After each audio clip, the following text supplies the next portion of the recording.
So this January 22nd, 2025 meeting of the Union Township Zoning Commission is now called to order. Please join with us in giving the Pledge of Allegiance to the flag of our country. I pledge allegiance to the flag of the United States of America and to the republic for which it stands, one nation under God, indivisible, with liberty and justice for all.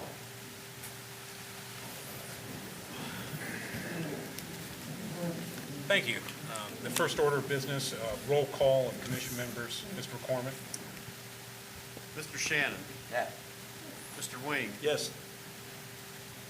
Mr. Outridge. Yes. Mr. Lewis. Yes. Mr. Campbell. Yes. Everyone's here. Okay, all commissioners are present. Next order of business is the election of officers for the 2025 year. Floor is now open for the election of a chairman or chairperson. I'll make a motion for Eric Lewis to be chairman in 2025. Mr. Wing has moved that Mr. Lewis serve as chair for year 2025. Is there a second? I'll second it. A second for Mr. Outridge. Mr. McCormick, if you'd call. Mr. Shannon. Yeah. Mr. Wing. Yes. Mr. Outridge. Yes. Mr. Lewis. Yes. Mr. Campbell. Yes. Passes. Motion passes. So, All right, Mr. at Lewis, this point, you're the now gavel chair, so changes. the gavel changes to you. So now I'll solicit a motion for vice chair. Does anyone have a motion for vice chair? Mr. Chairman, I move that Mr. Wing serve as vice chair. Very good choice. I'll second that motion. Mr. McCormick, could you call roll? Yes. Mr. Shannon. Yes. Mr. Wing. Yes. Mr. Outridge. Yes. Mr. Lewis. Yes. Mr. Campbell. Yes. Motion passes. Thank you. All right, we've got any old business. I would only like to mention on old business, Mr. McCormick, I want to thank you and your staff for providing that information on the densities and on the single-family, multifamily numbers and balances. And I'm looking forward to us having a workshop sometime in the next couple of months to work through that data and understand it and get a feel for how we'd like to move forward as a commission. Yeah, we would like to do that depending on what our caseload is. It could be February, or it could be March, or we could just try to schedule a separate session. So we're going to wait and see whether we have an application or not. We have until next Wednesday for the February submittal. And we may have one or two submittals, so we're kind of waiting to see what comes in. Sounds great. We do have minutes. Yep. Yes. Oh, We okay. need action on the minutes. That's right, I missed that. Do we have a motion to approve the minutes from the December 18th, 2024 meeting? I'll make that motion. Seconded. We have a first and a second. Mr. Wing, then Mr. Wings did the second, correct? I did No, motion. he did. Oh, you did, I seconded. I'm sorry. No, you're fine. Okay. Roll call. Mr. Shannon. Yes. Mr. Wing. Yes. Mr. Outridge. Yes. Mr. Campbell. Yes. And Mr. Lewis. Yes, Motion passes. I think you're going to be signing.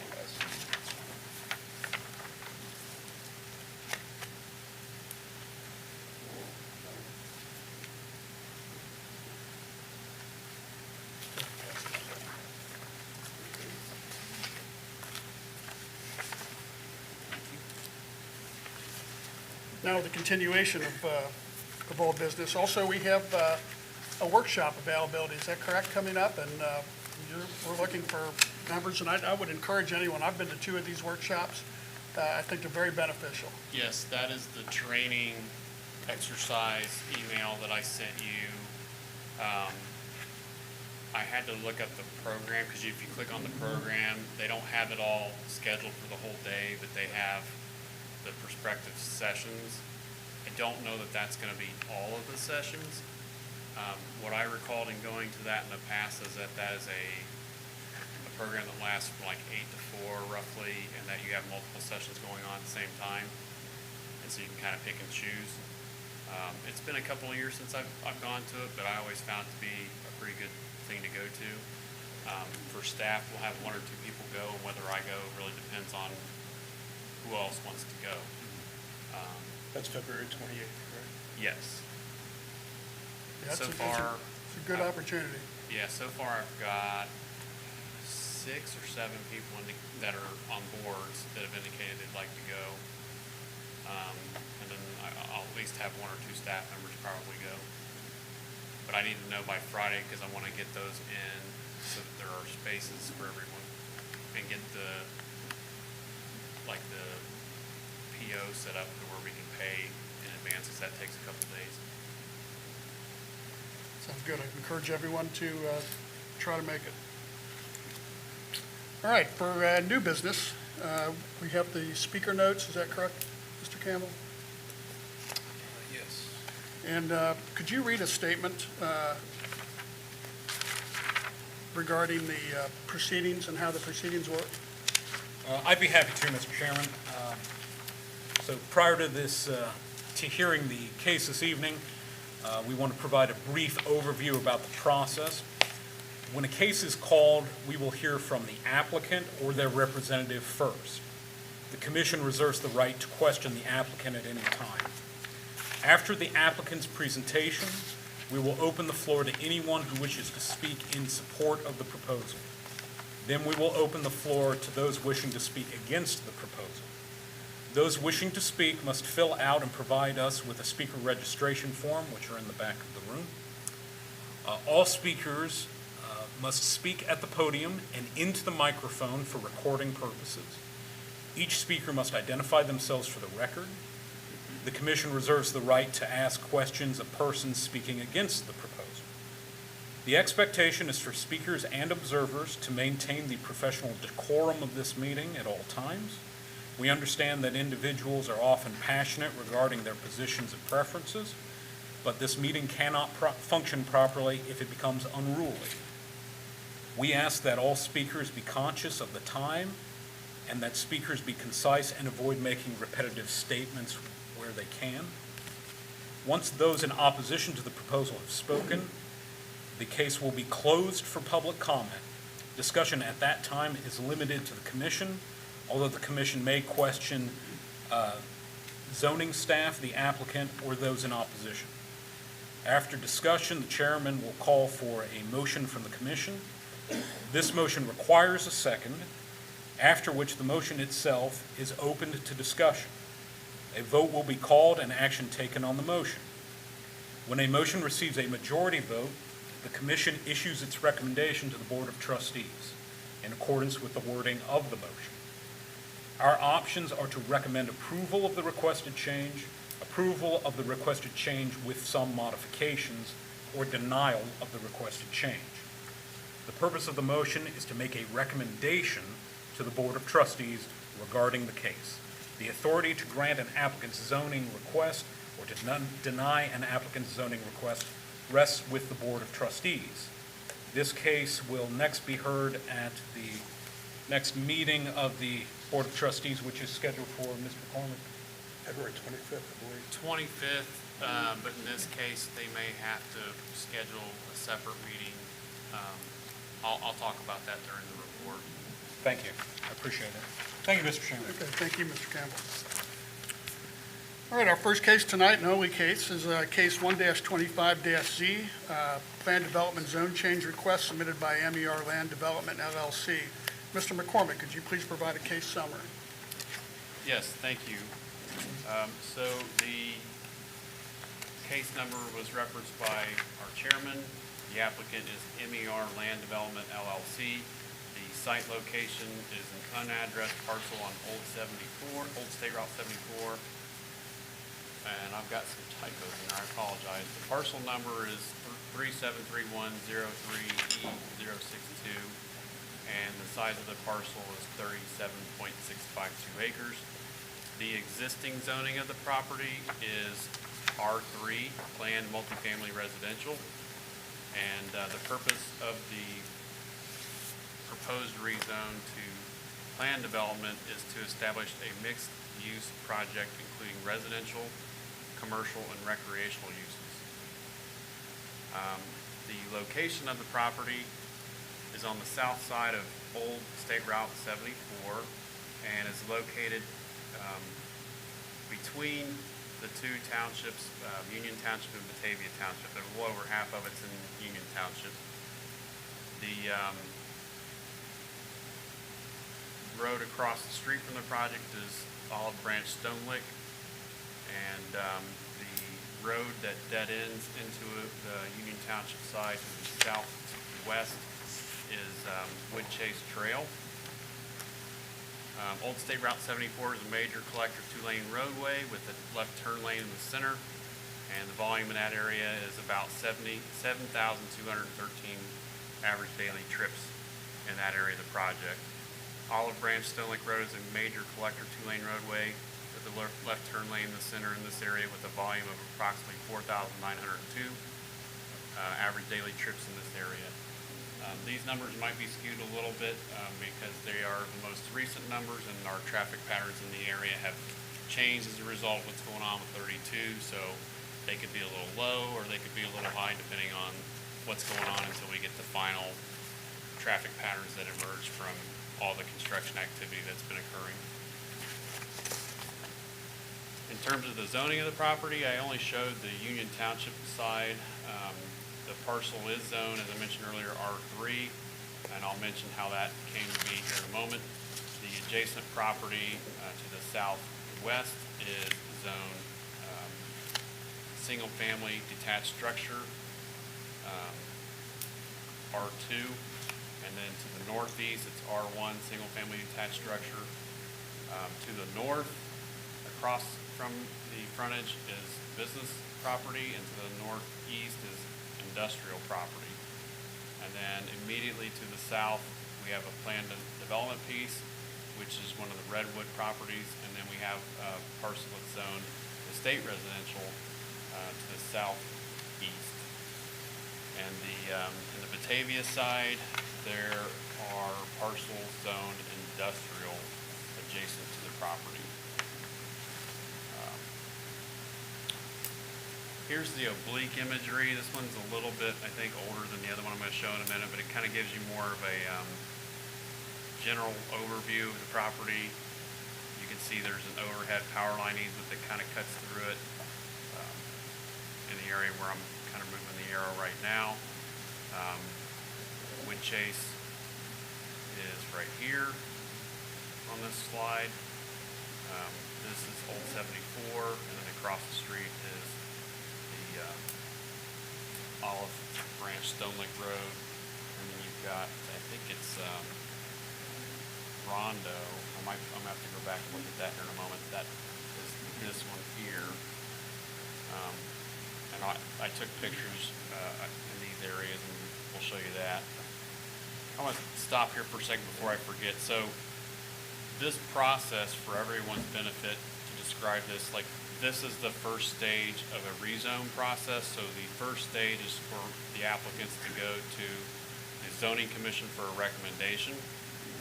This board will only make a recommendation. The recommendation will then go to the township trustees in a separate meeting.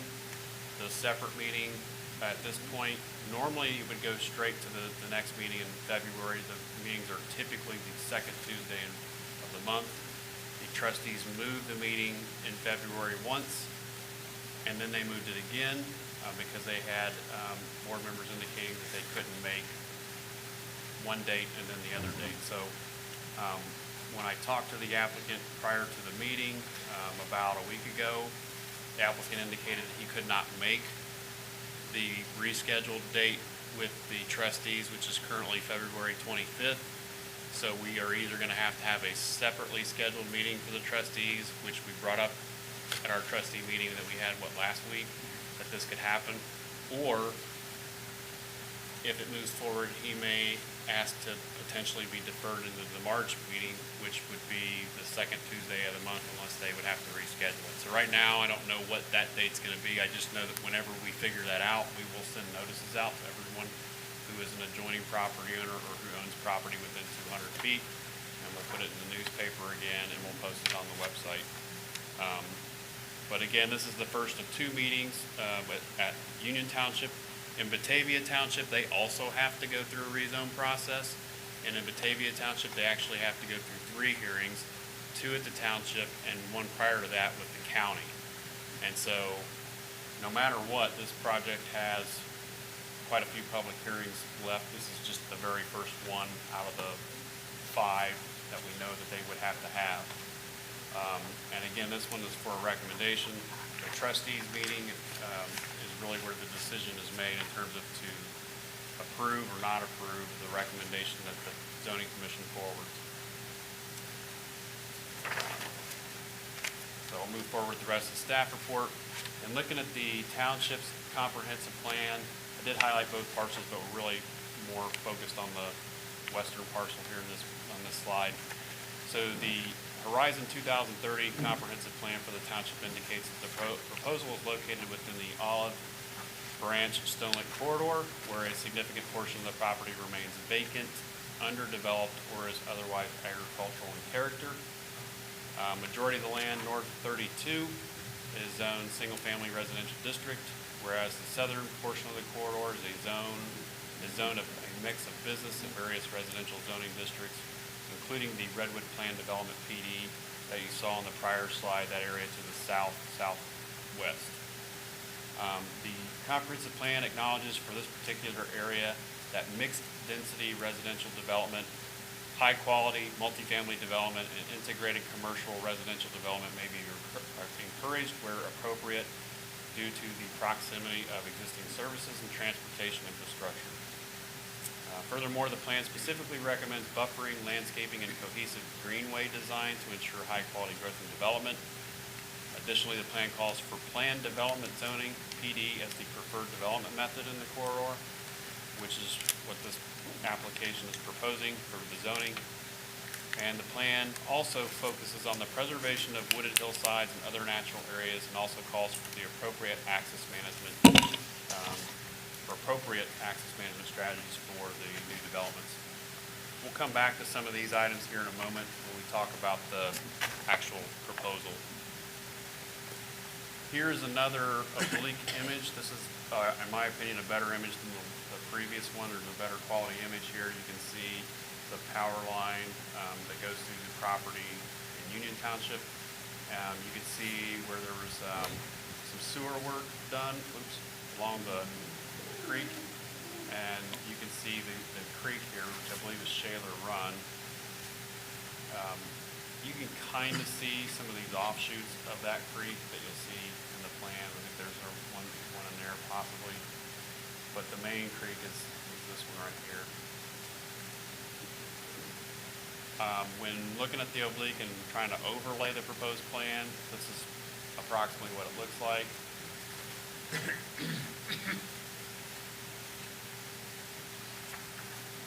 Pause there for a second. So, in reviewing the comprehensive plan, also the zoning resolution,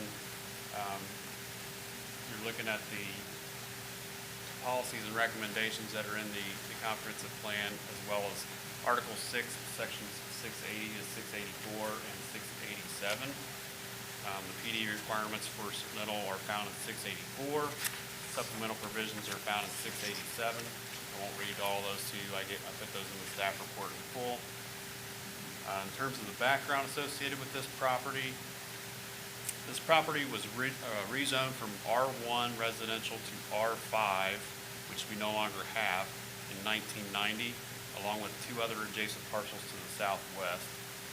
So those other 2 parcels are basically where Redwood is now. They were in here. And all of that was rezoned to planned residential district. And then the preliminary plan for that particular zone map amendment involved a multi-phase residential development that consisted of 522 single-family units on 173 acres with significant green space to be included and preserved. The 2 parcels to the southwest are now part of the Shaler Crossing subdivision. I believe that the other one is part of the Redwood property. And then the subject property that remain, the project that's proposed is currently tentatively called Shawnee Station. That has remained undeveloped, and the development plans for the property, which was subsequently changed from R5 to R3 and now R3, still exists, but one can no longer ask for R3. It's a kind of like a grandfathered pre-existing non-conforming designation at this point. But it does allow for multifamily development. It's just that a new plan has to be submitted. That R3 changed in early 1990s when the township consolidated some zoning districts. And reviewing the proposal, there's the two parcels, and then the property more on the west side is the Union Township side. The applicant's proposal involves mixed density residential development and integrated commercial residential development. And in some portions of the plan are consistent with the comprehensive plan. However, there are components of the proposed recreational use, the golf course, that raise some compatibility concerns. In particular, there have been concerns with respect to the proposed lighting associated with the planned golf course.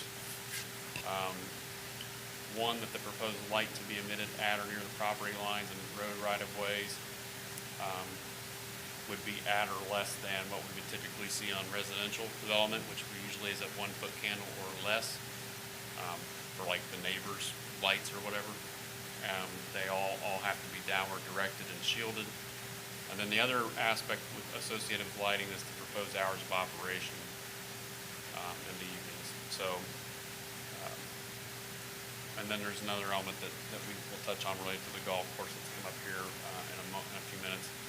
The proposed single-family development in the southwestern area of the project is currently consisting of 41 single-family detached homes on 17.81 acres, which includes the open space to be preserved. It's kind of hard to see on these images, but there is a green space area that shows up on some other pages in the plan that encircles the proposed single-family development area. And that area is, we are going to show in the staff report later, to be preserved, maintained, undisturbed if possible. We'll get back to that one. The single-family development would be accessed via Wood Chase Trail, which dead ends currently into this property. And the lots that back into the Shaler Crossing subdivision have been designed so that they are the same width of the lots that are behind them, particularly on Bob White Drive. The depth of the lots are still a little different, but they are reasonably similar. And then as one gets into the development, the lots decrease in size from approximately 9,375 square feet to 6,875 square feet.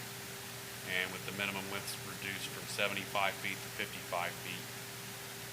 Although clustered together in denser manner, when including the open space, which again is intended to be preserved, particularly after any and all necessary grading work, the resulting density of the single-family development portion of the project is about 2.3 units per acre, which is within 0.02 units per acre of the nearest portion of Shaler Crossing. Wood Chase Trail is intended to be built to the same specs and standards that are currently in place of the sections that exist on the Shaler Crossing with respect to right-of-way, street width, and sidewalks. The radii issue that I point out in the staff report, that has been addressed. That is not, the radii were above the 40-foot number, so that's no longer a concern since I did the staff report. And also the total length of the dead-end street is over 900 feet, which again, I had noted at the time of the staff report required relief and approval from the county engineer's office. So that it's my understanding that that may not be an issue with the engineer's office. That is something that they will have to work out with the engineer's office if they move forward. One of the main drivers of that comment was also related to the fire department's comments, and the fire department more or less basically said there is a section of their code that says if you have a certain length of road or certain number of homes in single family that there has to be another access.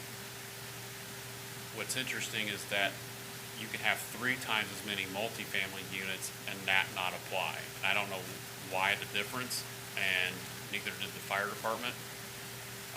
I talked to the chief and one of the assistant chief about the comments that they made.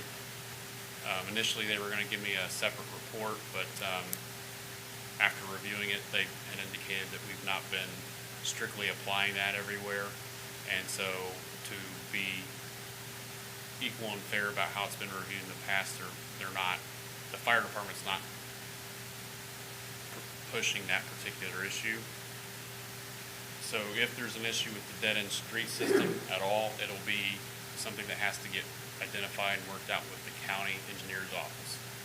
And as of right now, we don't have anything from the county engineer's office that says there's a problem. If there is something that pops up as a problem, they will have to address it to move forward. In terms of the rest of the staff report, within the proposed single-family development area, there is an area defined on the plan as being within approximate limits of a wetland. That area, if you can see on this slide, is right here, where I'm circling it. And so it's not that the property is specifically wetland. They more or less have to do some evaluation of it to determine if it is wetland, and if it is, they might have to go through, well, they would have to go through some mitigation efforts to take care of that and address that area and potentially anything after that. Obviously, if there's a wetland area, it could change their plan, and the mitigation efforts could change their plan, and if it changes substantially from what we're looking at here, they may have to come back and go through, the process that we're undertaking now, essentially, or otherwise go through a major amendment to a PD, potentially, depending on how things transpire. And as of right now, the applicant's rep has indicated to the staff that they are not fully pursuing that study and mitigation until they can find out whether or not the proposed uses, the concept is agreeable, because they don't necessarily want to spend money on the engineering side of things beyond the concept of what they're showing, unless they know they kind of have the blessing to move forward with what they're proposing.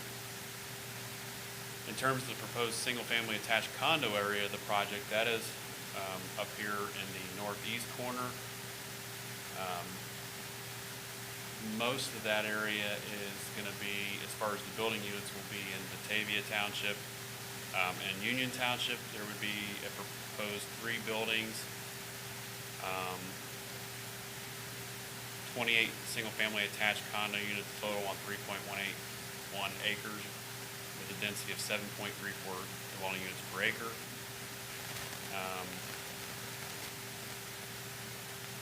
We got 2 7-unit buildings and 1 14-unit building. And then there are 5 buildings of 14 units in Batavia Township plan, resulting in an additional 70 single-family attached condo units. The proposed streets serving this part of the project would be private streets, would be narrower in width, and I think that's where we do still see that there's some smaller radii. Overall density of the proposed project in the Union Township area is 3.19 dwelling units per acre, 69 dwelling units on 21.62 acres. The proposed building elevations have been included. Here's kind of the proposed landscaping plan, which I'll come back to that here in a moment. This is the proposed building elevation look of the single-family attached product condos. which is that northeastern area of the project. Here are some examples of the proposed building elevation types for the 41 single-family homes. I'll stop at that for a second. So what we've received so far in terms of the proposed building materials and look of the buildings appear to be in line with the comprehensive plans, recommendations and policies with sufficient use of traditional high-quality building materials. Although the proposed front and rear setbacks of the proposed single-family portion of the development are consistent with the adjacent single-family detached structure residential R2 uses, 30 feet for both, and the proposed side yards are 2.5 feet less than those found in the R2 district, at 7.5 feet rather than 10 feet. Additionally, there's some requested relief to allow for decks and patios to be permitted in the rear setback area, except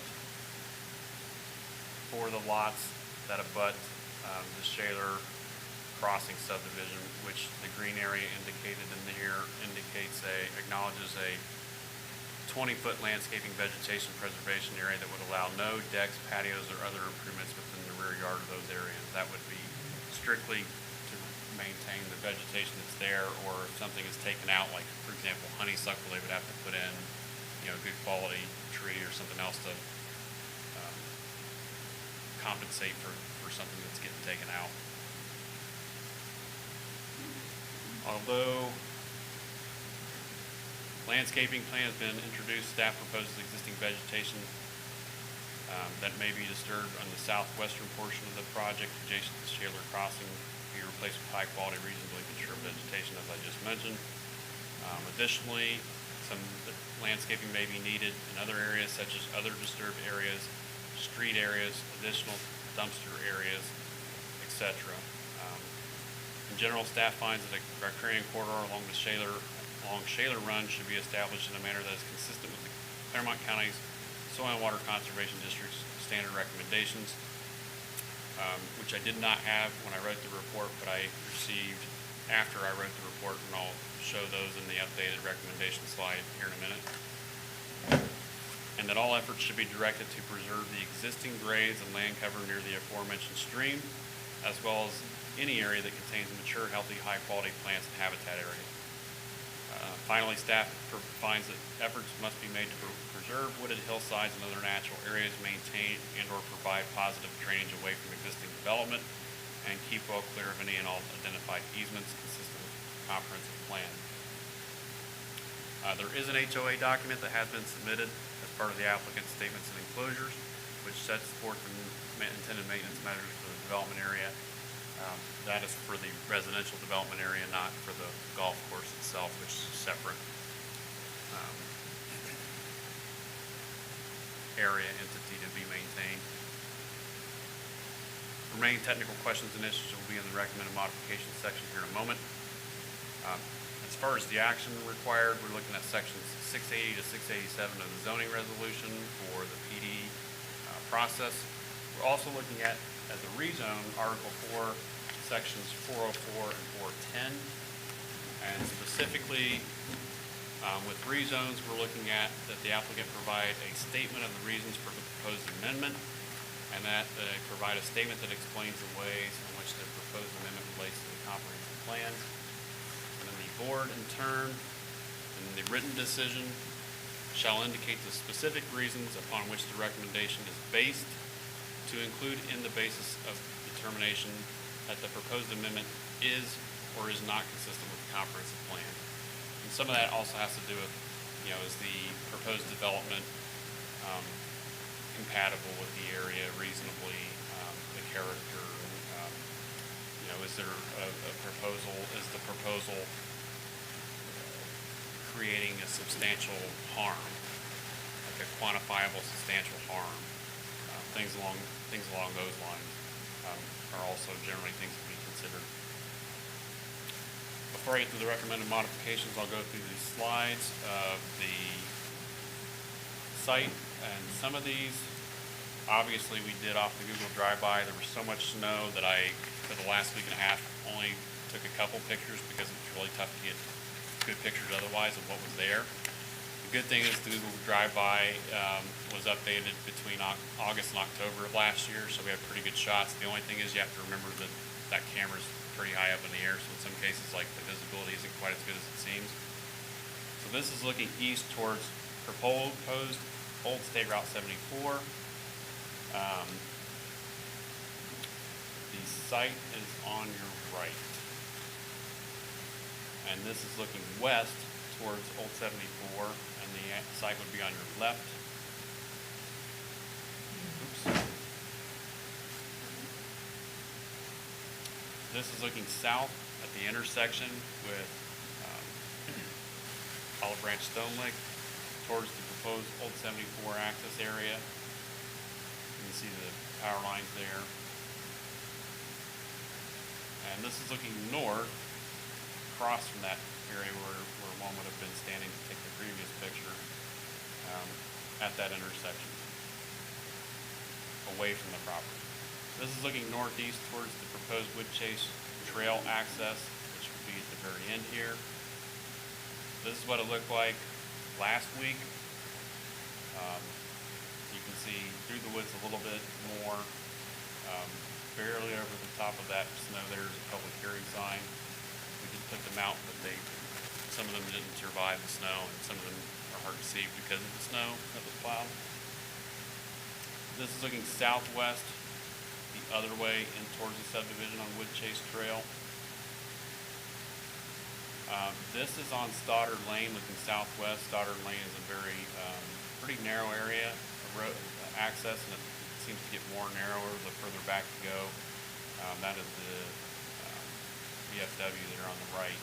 And right here, kind of when you start getting into that parking area, is where Rondo Lane is, and that is what Rondo Lane looks like from Stoddard. Gravel improvement, single lane, a little bit of passability there at the very end there by Stoddard. And as you get towards the end, that's what it looks like. And the subject property is directly ahead of you. There is no proposal to enter the site from Rondo Lane. We just wanted to kind of show you from the areas that we could reasonably get access to what the property looks like. At the time, we considered going out during the week and a half or whatever. The snow was more significant, where we couldn't get out there and hike it like we normally do. In terms of the recommended modifications, so item 1, the applicant would need to address concerns of other departments and agencies, which would include access from the into the property and proposed road designs to the county engineer. With regard to county's soil and water conservation, we were looking at setbacks potentially from Shaler Run and that stream riparian corridor area, and strategies to minimize clearing and grading. And on this particular site, I added this part in here. Mr. McManus from the County Soil and Water Office indicated via email that he would recommend a 25-foot buffer on either side of the stream to have area there not disturbed next to the stream and have that riparian corridor. As far as the proposed lighting photometric plan, that would need to ultimately be updated, and the lighting would all have to be noted as being inward, downward directed, and shielded, dark sky compliant. We need to have details to show that proposed lighting. Right now, we don't have that, so that we would be able to see that the lighting is downward directed and shielded, and then be able to see that the foot candle measurements at the property lines and road right-of-way areas are 1 foot candle or less. We would need an enhanced landscaping plan. As I mentioned earlier, in the areas that I mentioned, disturbed areas, street areas, dumpster locations, we would need to acknowledge that all grading, access, and proposed road and building improvements would be kept well clear of any identified easements. The applicant would need to provide the 20-foot landscaping and vegetation preservation area, acknowledging that there would be no improvements in the rear yard areas of the proposed lots abutting the existing lots at Shaler Crossing. And then a silage plan would need to be submitted. which would be limited to monument signage, and I think that the monument sign that they would be putting in would potentially be off of Old 74, and I think that's the only location, and they would be capped at, I think, at 10 feet. And then we had some other items that really need to be addressed moving forward to meet the requirements for site plan from Article 11, Section 1131. That concludes my report. The additional items that I wanted to go over, we did receive in the last day 3 written comments. One was from Mr. Brian Florco at 4236 Bob White Drive. One was from Dylan Osborne at 1164 Parkside Drive. And one was from Crystal Sarvac, and hers came in late. I can address those by reading them if you like, or I can just give you the gist of them. How about the gist of them? I've read through 2 of them. I don't have the third one. So the third one I'll go over first because I got it after 5 o'clock. It was, and I emailed her back and forth a couple times.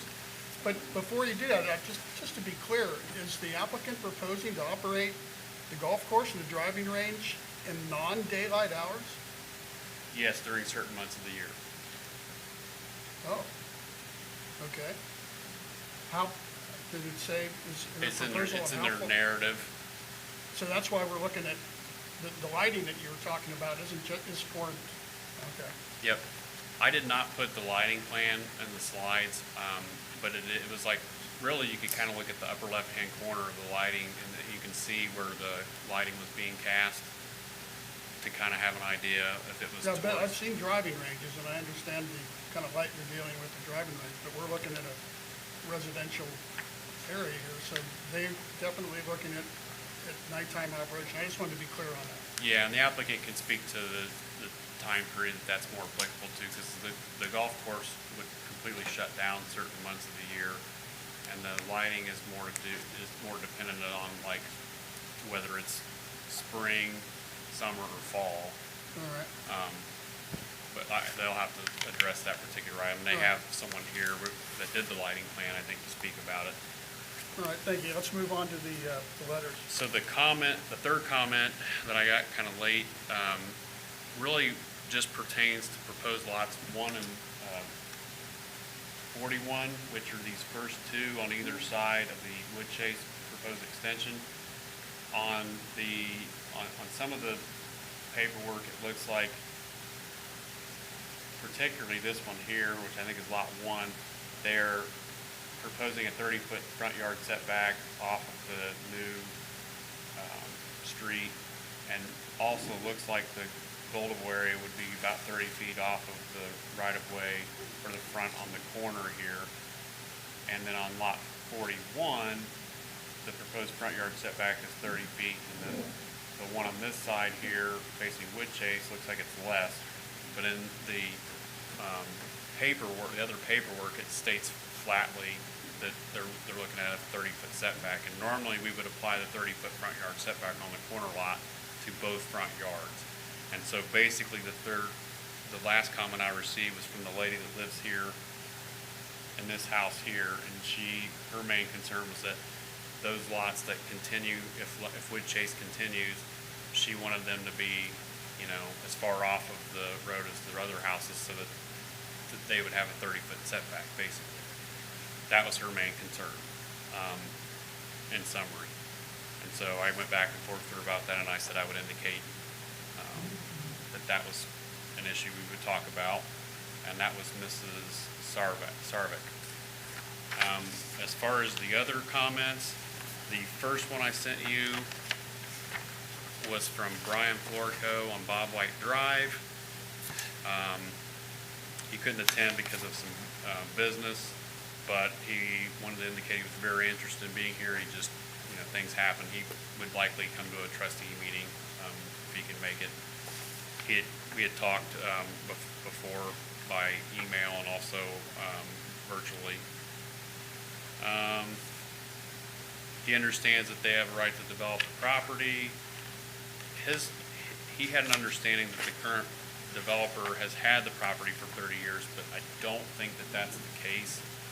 And I'll let the development representatives talk about that. I think that the idea is that there's a proposed offer to buy the land contingent upon some things to happen. I don't know how long the current owner has owned it without doing some research, and in my mind, it's not really relevant. Basically, it seemed like he was more in favor of the housing component, but had more of a general opposition to the golf course. He had indicated that there are a total of 33 courses across the U.S. that are not 18-hole golf courses out of 16,000 that he looked at. He was asking about, is there research, why they think the concept would work in this location, that there's demand for it, that the power lines wouldn't be an issue. He said something about, is there demand for golfers? For golf are only 7 holes, but there's 9 proposed. And then asked if there's demand to play after dark. He was talking about the business plan, which we don't normally get into the business plan much. I mean, I think I told him it was maybe a fair thing to talk about. Well, if something were to ever happen with the golf course, what would happen to this area? Because I know sometimes like people want to know, okay, does that mean that this area could be further developed or not?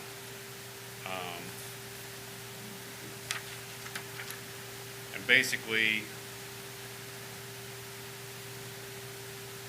wanted to ensure that whatever's happening there is in conformance with a plan for the township. He's asking about why have this plan, not just develop residential units, why now versus in the last 30 years, who are the target customers.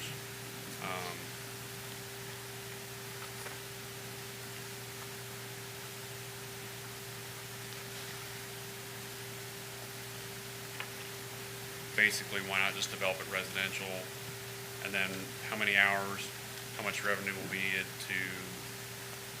by the extended playing time and hours. And he's asking to lean towards recommending, if you lean towards recommending, please ensure modifications that are related to light, water runoff, wetland preservation of natural resources. He says that his property is likely to have an unreasonable negative impact related to light pollution and water runoff. I will say, I did talk to him about water runoff, and the proposed water is supposed to go away from Bob White the other way. And I did indicate that to him. And I also indicated to him that whenever these plans for development get presented, that really with any case, they have to address the volume and velocity of the water that's going to the neighboring properties. So number one, the volume and velocity of the water that leaves the property as it's being developed has to be equal than or less than what was there before the development. And the county folks do that kind of review. And then if there's a problem that they can address in whole or part, they usually try to make them address that. Now, sometimes they're not able to address the whole problem because it involves other properties. But in this case, that's not, the information that we have is indicating that the proposed drainage is away from Bob White towards a basin that would be here to the northwest of that proposed new road. Are there any detention ponds or basins in the golf course? So the basins, I think they're all labeled retention. There's one here, there's one here, there's one here, and all the other ones I think are in Batavia. There's one, I think there might be another one there. I want to say there's 5. They can correct me if I'm wrong.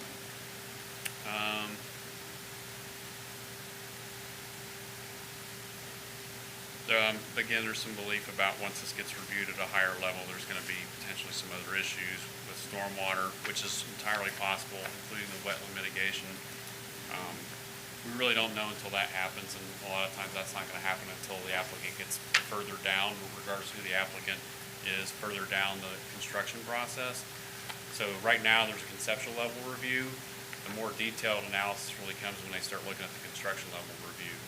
And so as I mentioned earlier, right now, you're at the first of 5 public hearings that we know of that one would have to go through to get this project done.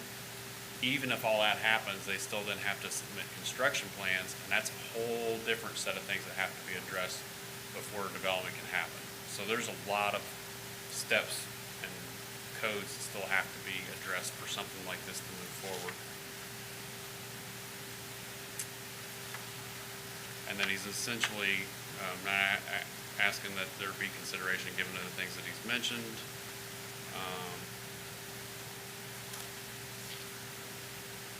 Protecting his property rights, ensuring there's no negative property value impact. So that's, you know, you guys probably had some time to read through it all. The other comment I received around midday or a little after was from Dylan Osborne at 1164 Parkside Drive. Not able to attend the meeting, wanted to pass on his opinion. He lives nearby in Shaler Park, supports the development if done responsibly. His comments were more exclusive to the golf course and driving range. He supports the residential development portion, proposed illuminated 9-hole golf course with practice green, clubhouse, driving range, and so forth. He also noted I found it strange that there are about 16,000 golf courses in America, a quarter of which are 9-hole courses. So I don't know, the two guys were getting different, I don't even know where they were getting the numbers because I wasn't trying to fact check either one of them. He noted there's been a significant boom since the pandemic, as well as a drop in the average age of participants, so golf's a growing sport again. Closest 9-hole courses in Newtown at Little Miami Golf Center. Constant flow of golfers, both playing and practicing year-round. Given the heated bays and 9-hole courses, he says that he believes there's a market for this to happen. He would not be driving to Newtown to play 9 holes or practice if this was available basically here. Only thing missing is a short game practice area. When considering the proposed illumination of the course, instantly becomes a one-of-a-kind destination facility for Greater Cincinnati. If this is paired with a pleasant clubhouse experience with food and beverages, it will be an instant draw. He supports the development in short. All right, thank you, Mr. Those were the McCormick. 3 comments that we had. I know we had other people calling, but those were the only written comments that we received. All right, thank you very much. Thanks. Is the applicant or their representative here to speak for the case tonight? If so, please step forward and identify yourself.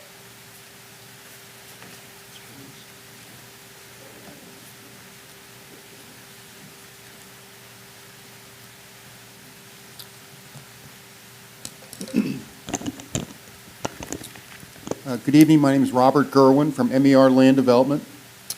A little background on myself before we get into the project. Needing my address? It's on the paperwork, I believe. Okay. 4981 Stone Lake. Well, my address where our business is. Oh, yes, please. 5725 Dragon Way, Suite 114 in Fairfax, 45227.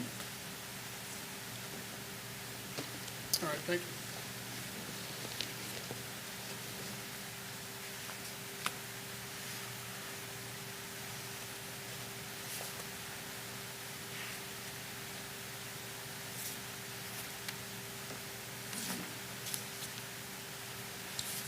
A little background on myself. I've been developing communities since 2000 in Clermont County. I've done 9 communities. We started out developing and building ourselves, and in the past 10 years I've been focusing on developing communities for builders. And that would be the case here with the addition of the golf course. My background as a golfer, I'm a member of the Greater Cincinnati Golf Association. I'm a past president of the Greater Cincinnati Golf Association, so I can speak from a great deal of experience of golf, the needs that golf has for junior golf, for senior golf, how expensive golf has become. My travels of playing tournament golf around the country have taken me to many places, and actually this project is a result of playing on a tournament in Florida in 2008. And we went down and played a Palm Beach Par 3 course. It's on the ocean on one side and the intercoastal on the other side. The golf course was wonderful. The experience was wonderful. There's a nice little restaurant in the clubhouse, an Italian restaurant. And it dawned at me that this is an opportunity that has not been fulfilled in greater Cincinnati, where you can take a smaller piece of property, a complicated piece of property, build some housing units, and incorporate a small golf course to provide a less expensive golfing experience, but still a wonderful experience.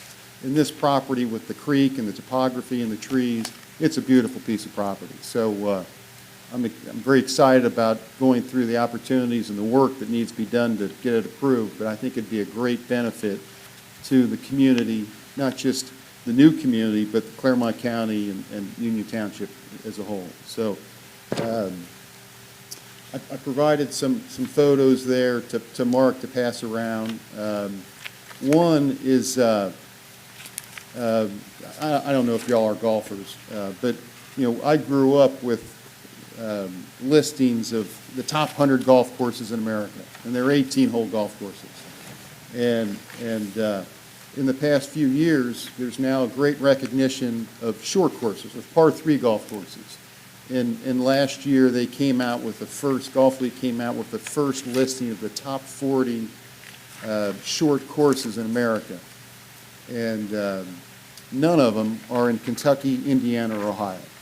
So here we're missing the picture of providing an opportunity for seniors and children, ladies, to have a golfing experience on a course that's not too hard, that you can walk, it's not too expensive, but you can have a wonderful experience, a wonderful day with your family or your friends. So, our vision is to develop a nice community with Fisher Homes as our home builder, with a golf course that can meet the needs of the community. Another one of the flyers there we prided was some sites. A good friend of mine has a golf course. He built a par 3 golf course in Greenville, South Carolina, and it's lit. And what lighting does, it's really only for September, October, and November if you have nice evenings. If it's a rainy, crummy evening, we're not going to have the lights on.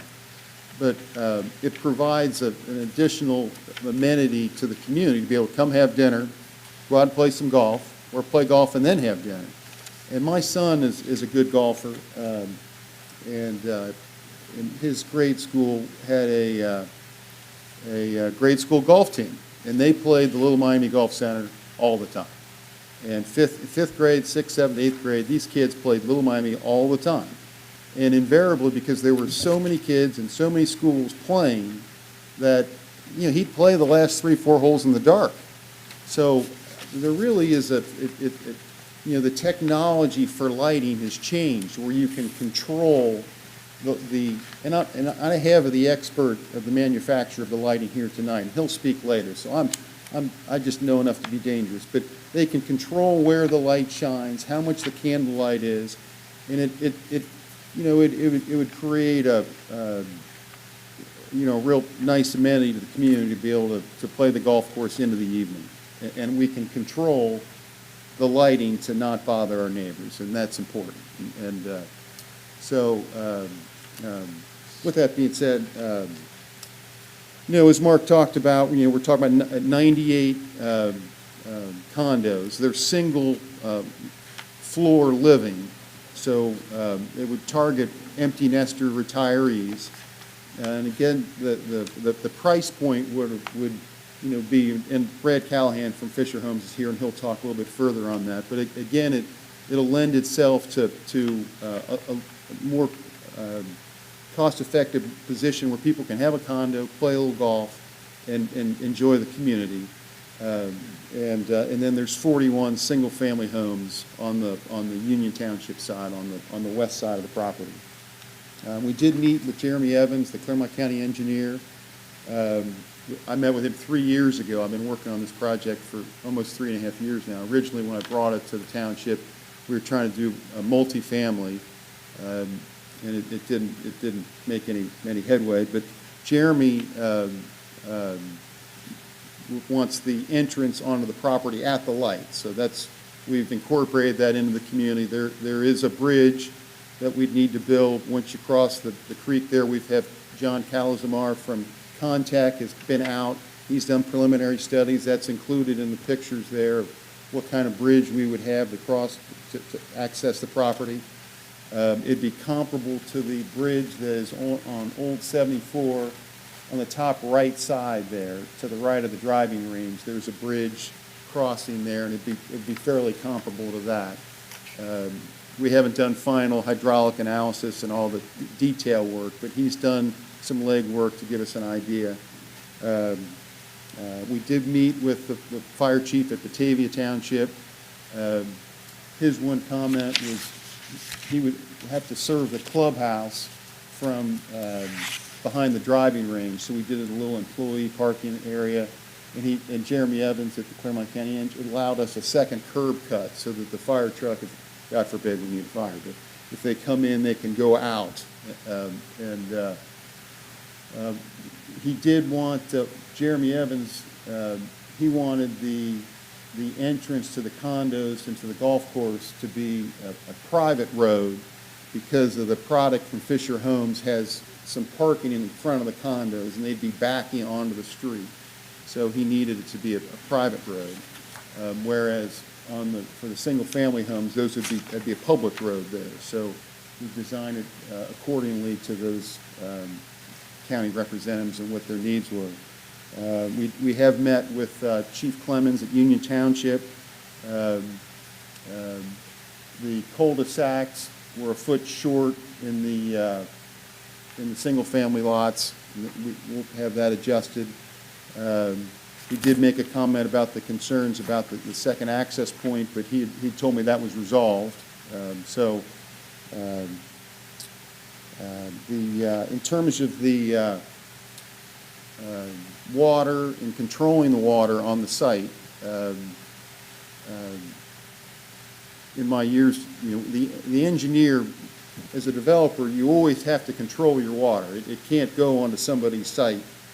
So we have 5 ponds on this site to control the water in all areas, and we want to use the water for the golf course. We'll have pumps to be able to pump into the sprinkler systems to water the golf course.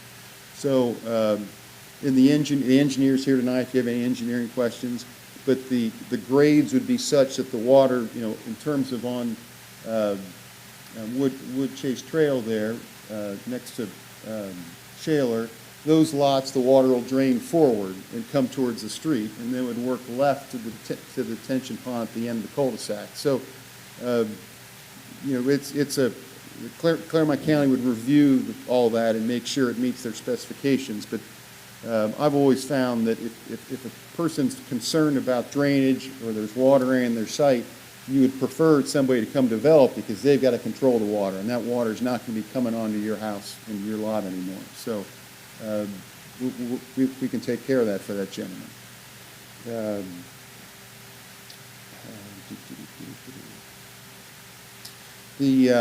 Our clubhouse, again, the vision of the community and the golf course is really to be fun. It's not supposed to be difficult, or it's supposed to be fun. So we'd name our clubhouse the Grub House, and we'd have food and beverage, but that's an important part of what we're trying to accomplish. The lighting, again, I made the comment about the lighting. My son, they're playing the last 3 holes in the dark, because the technology's improved so much with the lighting.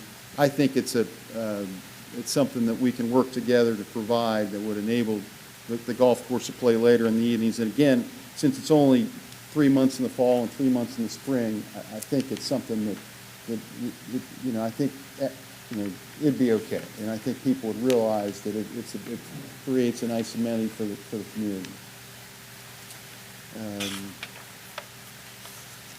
The driving range would have heated bays in it, so we'd have grass tees and mats, but there'd be heated bays.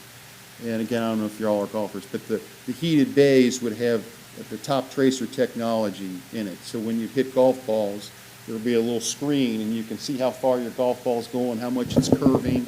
And it's a great practice tool to work on your golf game, and it just creates a better golfing experience when you're practicing working on your game. Also, inside the clubhouse, there'd be golf simulators, again, for winter use. You're seeing on Tuesday nights, they have this new Tiger Woods and Rory McIlroy have this new tour where they're hitting inside into screens. The technology for golf simulators is really, it's amazing, where you can play all these different golf courses and see all the data. And so we'd have a couple golf simulators in the clubhouse, again, for winter use. So people come have dinner, maybe hit balls outside or come in and use the simulators. Again, it provides the experience that would be year-round use for the community.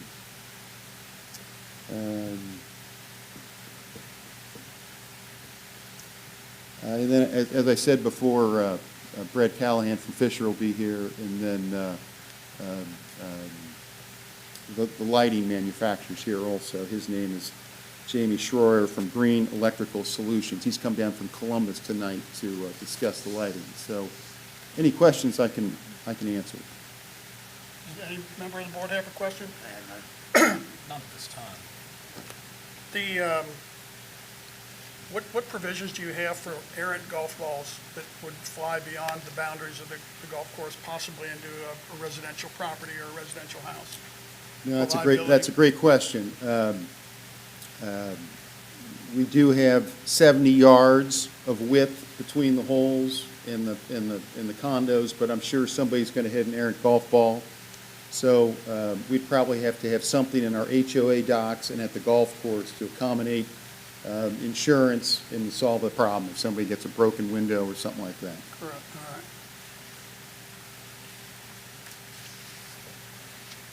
Let's see. That's all the questions I have, and thank you very much. Yep. Thank you. This is a 9-hole course, correct? Or a Yes. 7? Yes, just 9. Yep. Next, I'll ask Brad Callahan from Fisher Homes to come up. Oh, I do have one question. The pictures that you provided all appear to demonstrate and show much larger open areas and not areas surrounded by other residential properties, which brings me to concern about the lighting. You definitely have plans to provide lighting and operate in hours beyond sunrise and sunset. Yes, sir. It'd be 8 a.m. to 10 p.m. is what we're requesting. So at 10 p.m., the lights would be off. Thank you. Yep.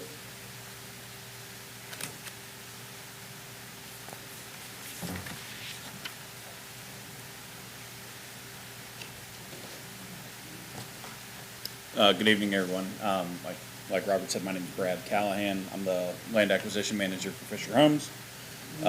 Robert just asked me to speak a little bit about the community and the products that we're offering within the two areas. So the first thing I just wanted to talk about was on the 41 single-family units coming out of Shaler. So what we would be proposing there at this time is a mix of our Maple Street and designer product.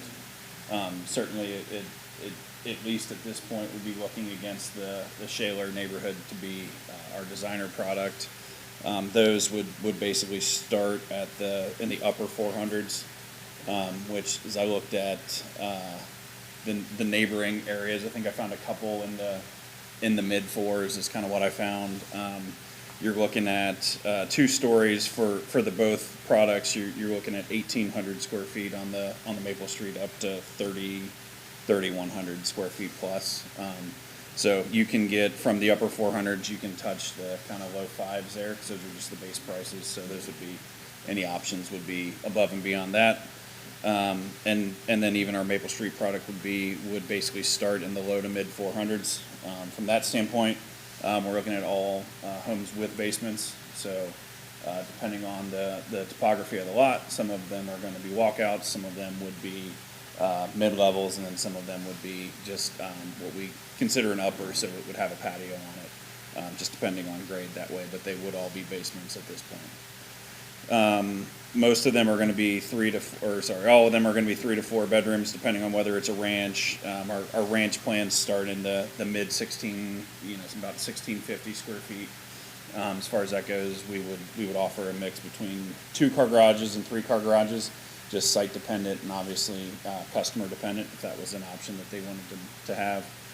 So it would be a very comparable product to what we're building next to, and even that is, as I saw your head kind of go when I was giving those prices, some of them would be smaller, smaller square footage at higher prices, which certainly would help the adjacent neighborhoods from that standpoint with their home values as well.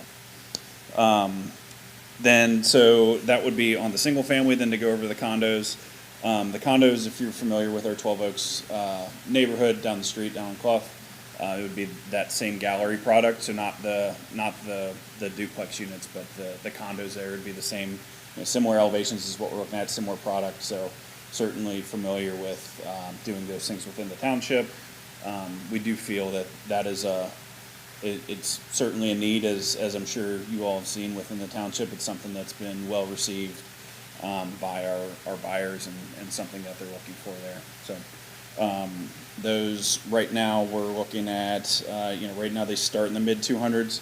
Those would be for basically the over the garage units, the ones that don't include a garage, but are still within that. So there are buyers for that too out there, and then usually goes to kind of low 3s is where we're at with the bigger units that are the more the entry level is we do have those are all ADA compliant units, just because as Robert was saying earlier, there are a lot of people out there that are kind of aging that want that and look for that. It's not something we have to do, but we found that we do have a lot of buyers for that as well.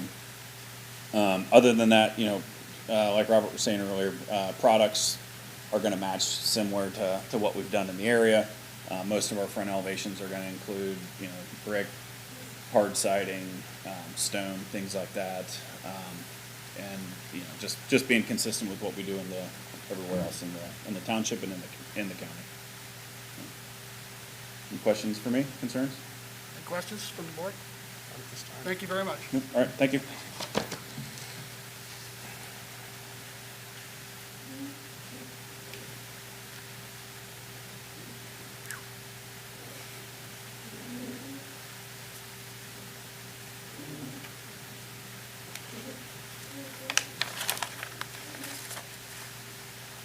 Hello, I'm Jamie Schroyer from Green Electrical Solutions.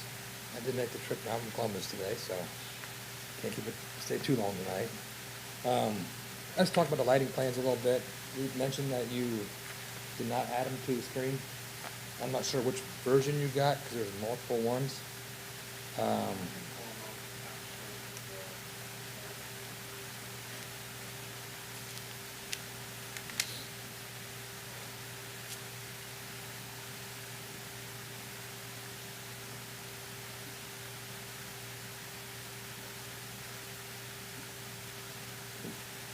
We made multiple revisions of this. We put calculation points around the residential areas to make sure we're not getting over 1 foot candle. And if you have trouble, I have it pulled up here on my iPad here.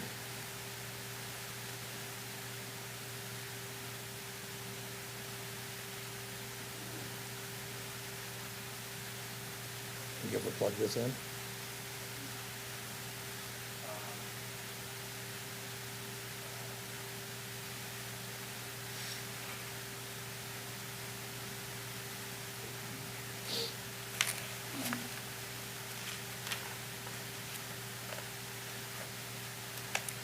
While they're working on that, are you saying that if a resident were to step out on their, I'm familiar with the lighting that's on driving ranges and on lighted after-hours golf courses. You're saying that if a resident were to step out on their deck or their backyard, they wouldn't see a glow from the area? They would not see any light pollution from this operation? We won't have any light above the height of the poles, because we have a shield on top of the fixture for the dark sky. When it goes down, but things beneath it can be reflective and then light to shoot Okay. the light back up again. So you would have a glow, you would have a glow. I mean, it depends on how many lights you have. Would there be more light than you would have in a residential neighborhood? I don't think so.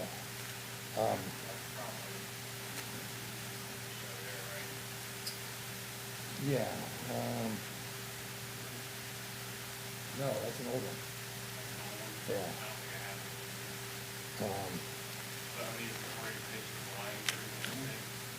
Similar.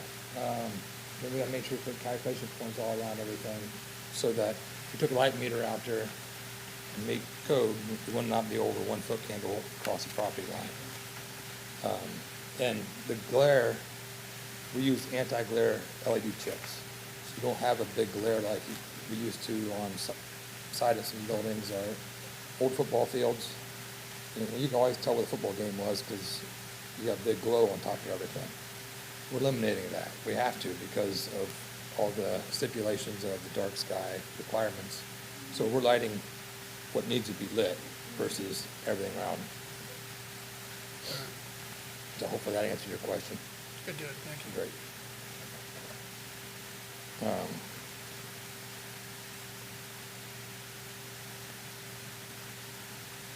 don't know if you want to see this, I just bring it up there.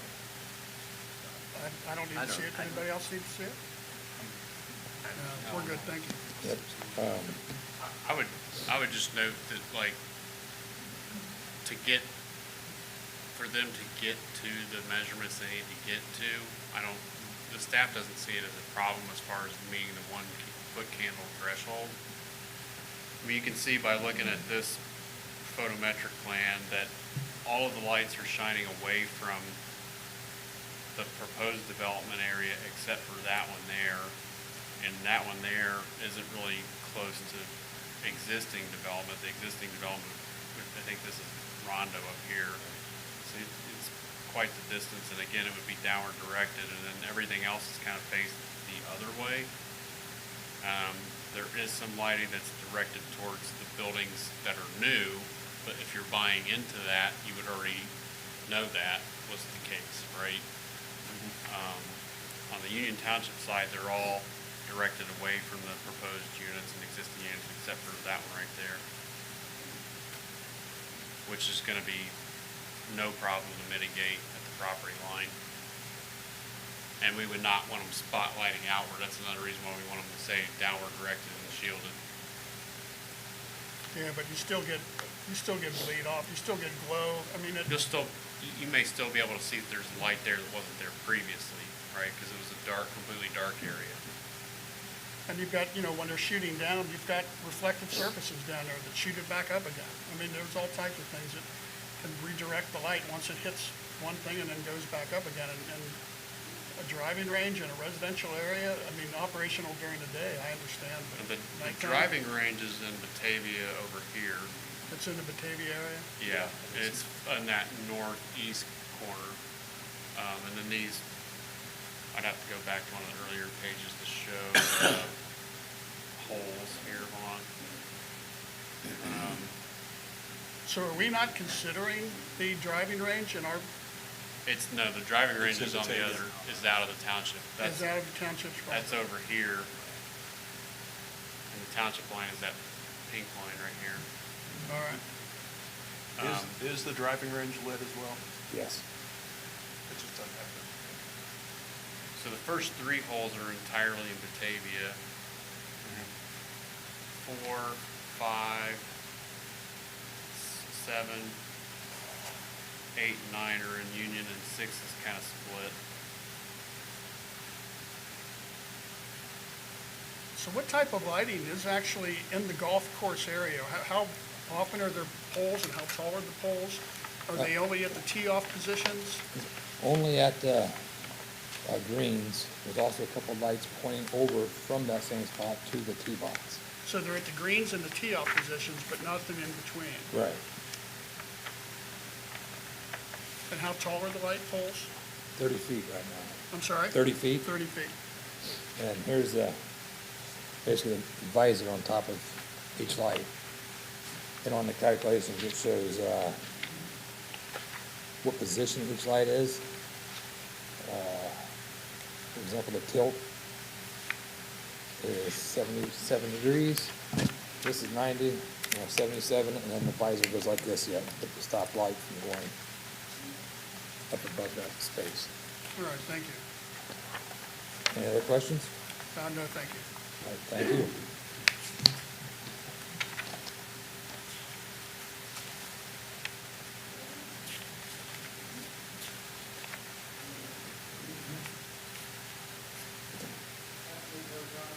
Yes.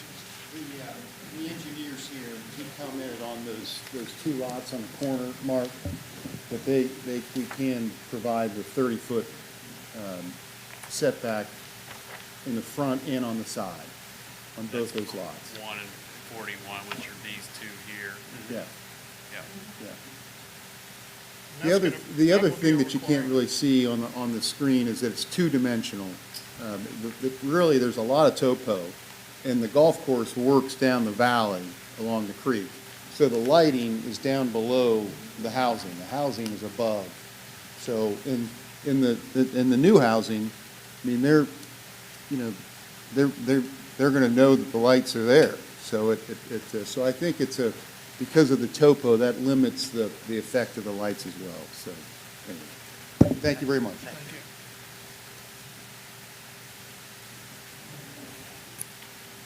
All right, is the applicant's complete then? No one more for the applicant? All right, thank you. All right, is there anyone else to speak for the case besides the applicant? Is there anyone that would like to approach and speak against the case? All right, let's start with the list. Mr. George Madden. Could you read these off and show them? I'm George Madden, 1235 Wood Chase. Thank you, Mr. Madden. By the map there, we're the fourth house back from the subject property. Came into this meeting with a lot of concerns, some of which have been answered, but some still remain. I guess our biggest concern involves the fact that we bought the house about 3.5 years ago, a little over that. When we did, the woods behind us was an advantage, and the woods at the end of the street, at the end of Wood Chase, and the fact that it was a dead-end street was a nice advantage. It was a quiet neighborhood, not much traffic. Nobody came down the street unless they were going to one of the last houses on Wood Chase or on Bob White or Pheasant Hollow. In the 3.5 years we've been there, Redwood went in behind us, which we kind of knew that was going to happen when we bought the house. And now we're dealing with this. A lot of my concerns were alleviated by what was talked about. But the biggest concern we still have, I think, is the amount of traffic that would be on Wood Chase, both once the housing is done and people are going back and forth. And the second, just looking at the plan there, there's 40-some lots, Mark? 41. Yeah. I'm a Realtor also. That's about 2 years' worth of construction. So we're looking at least 2 years' worth of construction traffic on Wood Chase. On all the dirt and all the noise and all the risks to the children and Shayla Crossing that's going to present when the trucks come down the roads. The roads in Shayla Crossing aren't in that great a shape to start with. I mean, there's some problems there, some repaving that needs to be done. But you put trucks on that for construction traffic and it's going to go downhill. But our biggest concern is that, I mean, to have to put up with construction traffic now for 2 years. It's not going to be the quiet neighborhood that it used to be. You're going to have 41 other families using Wood Chase, going in and out. Being a Realtor, I wouldn't deny anybody that ever the chance to develop their own property. And I know Fisher Homes, and I know I've dealt with Fisher Homes before, so I know it's a quality house. But the biggest concern is still that. Now, from the first discussions there, I thought the golf course was just going to be on the green part of Batavia Township. So the golf course is actually gonna then wrap around the new development coming off the end of Woodchase. One question I have would be whether the end of Woodchase would be the high point, because that land, it's pretty rugged, and it does slope downward from there down to Old 32.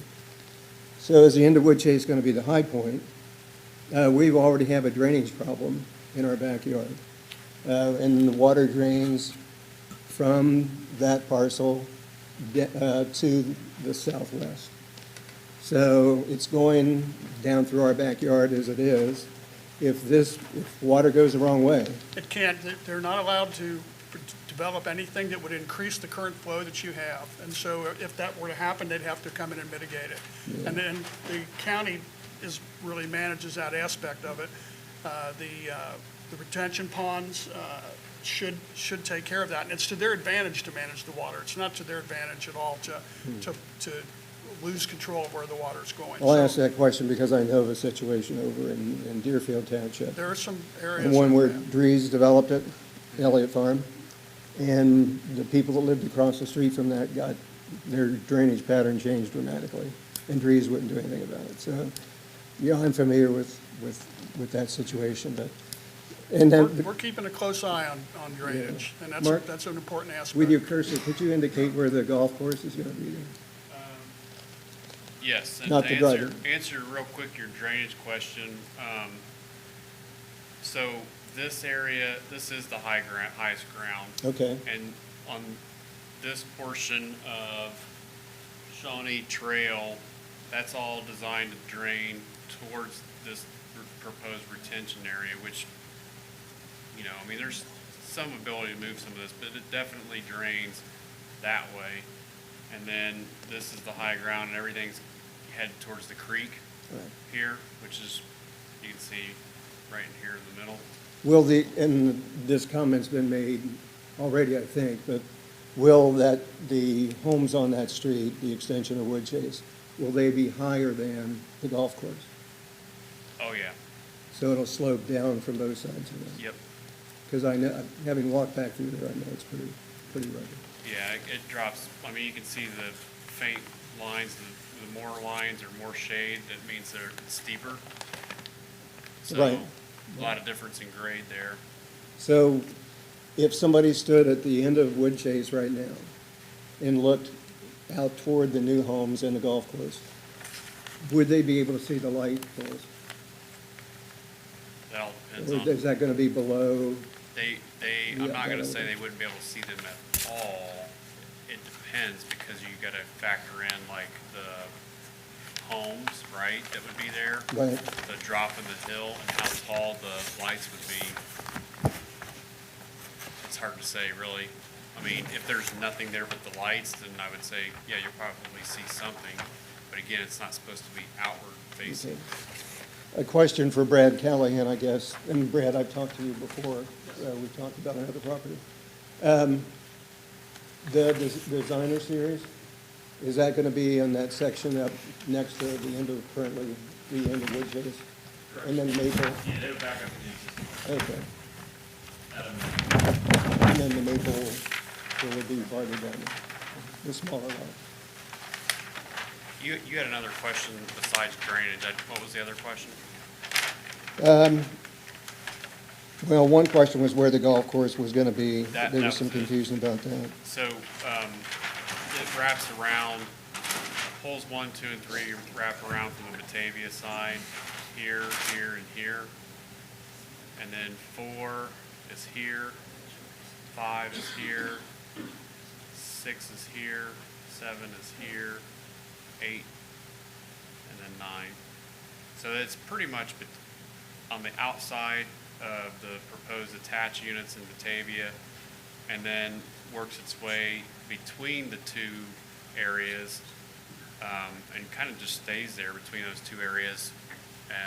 Okay, so it doesn't come around the north side and the northwest The side? only one that's anywhere near that north side is 9 and 8 right here, but they're not on the outlying areas here. They're not on the northwest part. I guess, again, our main concern is a 2 years' worth of construction traffic on the street. And if it's any consolation, the density that they're proposing, the number of units, is drastically less Yes. than could be built on that property under the current zoning. I understand. Dramatically less. That doesn't negate the 2 years of construction traffic in No, front but of it could be much worse. It could have been much, Yes, could be much it longer. could have been, but it's, And you could have multifamily apartment buildings back there. well, one concern I had to begin with was whether the street was going to go all the way through to Old 32. Obviously, it's not under this proposal. But if there would be some way that they could get the construction traffic in and out of there without going through Shaler Crossing and without going down Wood Chase, that would be great. I don't know if there is or not off of the people in Rondo, or there's another side street there, they'd have the same objection if the traffic was going down their street. And those streets are smaller than Wood Chase. All right, well, thank you very much. Yeah, thank you. Thank you. Next on the list, Mr. Campbell. Yes, Mr. Chairman, Tim Sarvac. I apologize if I mispronounced that. Oh, good. You addressed the comment from my wife earlier, Mark. You addressed her comment. Tim Sarvac, live at 1241 Wood Chase, on the property owner most affected by this proposed golf course. Want to make a couple of comments, or ask a couple of questions and make some comments. I heard a lot of discussion about the technology behind the lighting proposals. So I took a deep dive earlier this week into the actual PDF that was published on the Union Township site, and looking at the actual assortment of devices being used here. The gentleman earlier mentioned that the poles were going to be 30 feet. On the published document here, it said they could be anywhere from 37 to 40 feet. So there's a little discrepancy in what was presented there, I believe. So I'm not sure what the actual truth is on this point. The other thought was, during listening to the presentation, was, short of actually having some sort of field trip where you can actually demo the lights being cast down onto the ground, I really don't know how you can actually see what the end effect is going to be until you actually turn the lights on and see. So, They use computer models, but I understand your concern. If you're going to have a glow. right, I mean, until you actually see it, seeing's believing. So that's my If comment on you that. look at it, you're going to see. Right, right. So, and then, given that my property is probably less than 200 to 300 feet from where one of those light poles is going to be, that's my big concern right there, is what am I going to see at night when I go outside on my patio? Am I going to see a glow, or am I going to see a glare?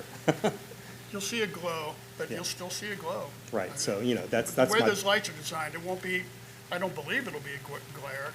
If it is, then something's wrong and it has to be fixed, but yeah, so. it would be a glow, but it would still be a glow that you wouldn't normally have. Right, so concern is that, and plus also the height of the poles that are being discussed here. Are they 30 feet or are they 40 feet? Am I going to see poles, Could you clarify that? Like you said, you'll know when they turn the lights on. Yeah, exactly. So I don't know if they're going to be 37. So we did a new plan, we got it to Mark this afternoon, and it's 30 feet. 30 feet, okay, Okay. okay. Well, that's Thank you. different. Yeah, okay, perfect. A couple other questions and comments. I heard somebody mentioned about, there will be an HOA covering both the single-family and the multi-unit buildings? Correct. Okay, that's good to know. And really, one of my other biggest concerns is going to be, obviously, the buffer zone between Shaler Park and Shawnee Station. They're proposing, I think, a 20-foot vegetation buffer. And my question is, because inside of that buffer, we've got some mature trees, some very large, over 30 feet tall trees. And I want to know, are they going to preserve some of those trees, or are they going to cut them down and replace them with new vegetation? That's one question I have. And we don't know. We do require the buffer. The cutting down, it would be a lot more expensive for them to cut down a tree they didn't need to cut down. So if they don't have to work in that area, it's to their advantage to leave that tree there and leave it untouched. But I just wonder, for aesthetics, do they want to cut these big gangly trees down as you approach the new development? That's Could you answer that I don't know, question? because these are very large trees. I'm sorry? We won't do anything about it. Nothing. Okay, okay. Mark made a comment about some, when the cutting stuff was coming down, and plant some more trees in there. But any live trees that are doing fine, we're not gonna do anything. We want the buffer garden ready as well. Okay. So, and then just a final comment, I was listening a lot about the hours of operation for the proposed golf course, and I was just wondering, given the apparent scarcity of golf courses around the area, I'm wondering, I think the hours of operation for daytime would probably be just fine for a golf course in this area. I think they would do more business than it actually could get, you know. There's probably gonna be a waiting line for people to come in, so, you know, the hours of operation and nighttime hours from, I don't know, say 6 to 10. I'm not sure what the demand would be for that, but I think it'd be a lot more palatable for the citizens of the community if they just had daytime hours. I think nobody would object to that. You know, we could make all this lighting talk go away. So that's just my comment and my concern. All right, Thank you. Thank you very much. Thank you, thank you. Mr. Campbell, who's next on the list? Brandon Webb.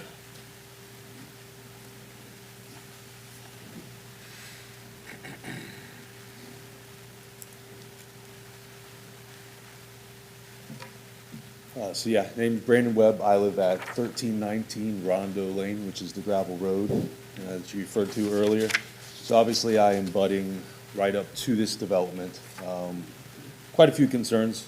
One of them clearly being the change, right? No one wants the change. One of the reasons we moved here years ago with our family was the privacy, the peacefulness, the quiet, the non-lights. And obviously that's all set to change, so of course we're going to oppose that sort of change. I know that we probably don't have a lot of feet to stand on. I have spent some time also in adjoining village meetings that our voices have fallen deaf, quite loudly deaf. So hopefully we get a better result this time.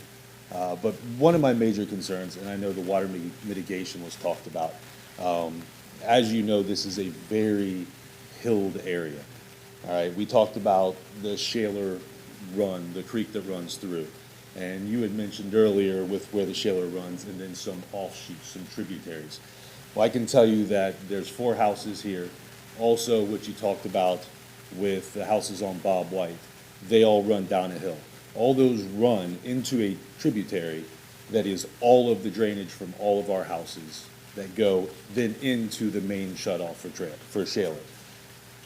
From looking at this and from my inexperience on looking at the proposed plan, the distance showed to be around 15 feet from my property line until the property line of that parcel, whether that's 5 or 10, whatever, the one closest on the, I suppose that would be west, perhaps southwest in the direction. That's obviously a very short distance between my house and a new proposed house. As you showed there, you said there's a water retention basin even in between our 2 properties. I can tell you that the house that it is coming off of is at the top of the hill, and it immediately drops heavy downhill. Don't know where this water retention basin would possibly be, as this property sits on top of a hill.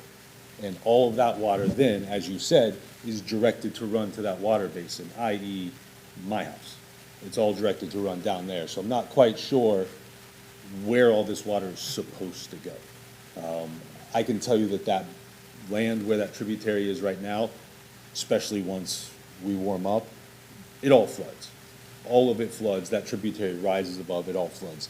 That wetland is been there for probably decades, but it is absolutely a wetland. There is a lot of water that needs to find a home, and my major concern is where that is going to go. Because I can tell you, if that's the proposed distance between my house, which of course I don't want, there's nowhere for this water to go, because all of my water needs to go somewhere, and that all runs, you've just told me, to the direction of my house.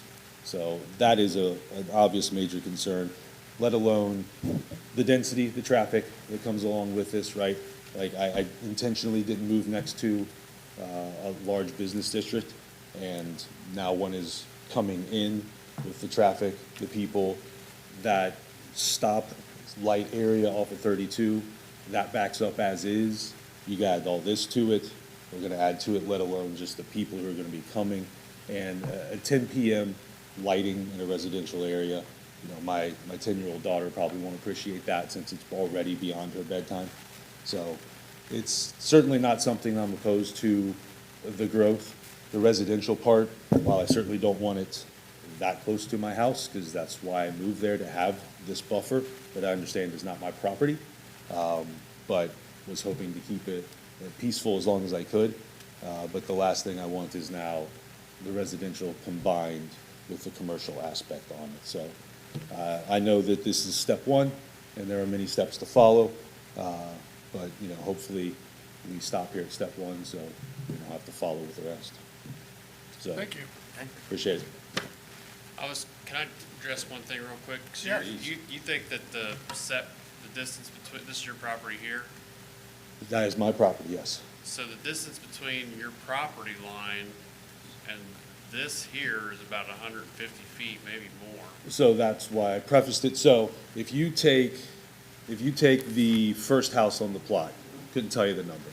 Right here? That one, correct, that one right there, right? I can tell you the distance from my property line to that house does not leave room, and that house right there, the first property line, that would be at the top of a hill, and even then, it drops immediately there.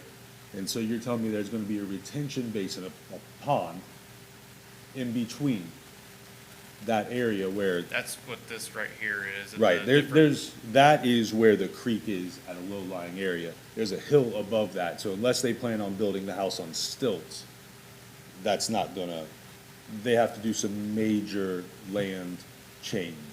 The topography has to change considerably for that to be a feasible situation. Because, I could pretend like I don't walk in the woods constantly, but I do. And I can tell you that that is straight down a hill where that house sits, as I'm sure the other residents who live on Bob White can tell you, it is a straight drop from there. So to put a pond there, it would have to either be where there's already a creek, or you would have to raise the land up. Yeah, it's definitely downhill from the end of the road. As Not far the, as, that house is straight downhill right next to that house. so as far as the basins, again, they're at the preliminary stage, so, eventually, for any project, once they get so far down the road, they have to do their more in-depth design. And the basins that they're showing now could change in shape and location. What Sure. we're more concerned about is the proposed uses and the general configuration. If they would have to change their plan some, let's say, and the general, let's just work on the premise for a moment, not saying it's gonna happen, that they get approval for 41 units. They may have to move the 41 units, they may have to drop some units, in part because of where the basins need to be and/or because of the wetlands. Right. So all that's still up in the air, and that's assuming that they even get that far, right? So these lines are 1-foot contours, and you can see these lines here. I think those are all 1-footers. Let me double check that real quick.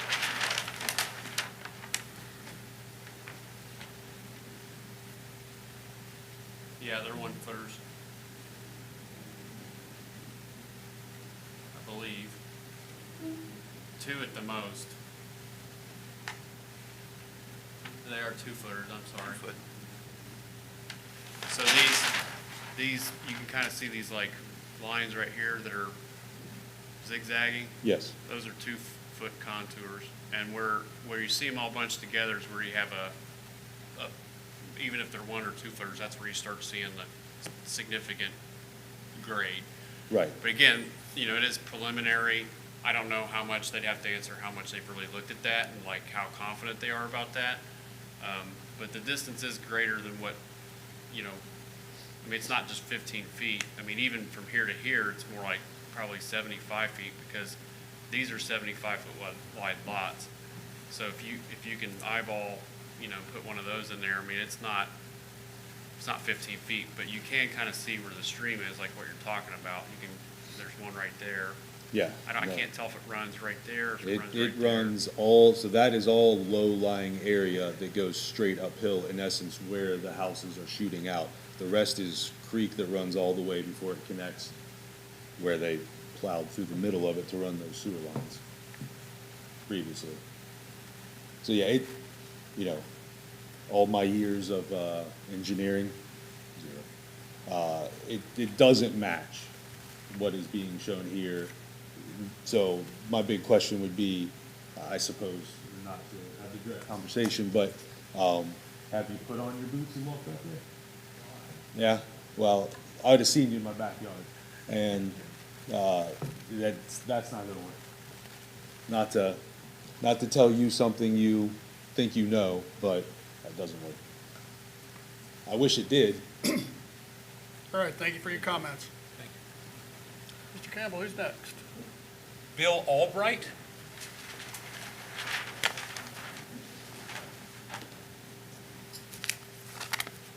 Bill Albright, Marbury Lane. I'm about a quarter mile down the street on the Batavia side.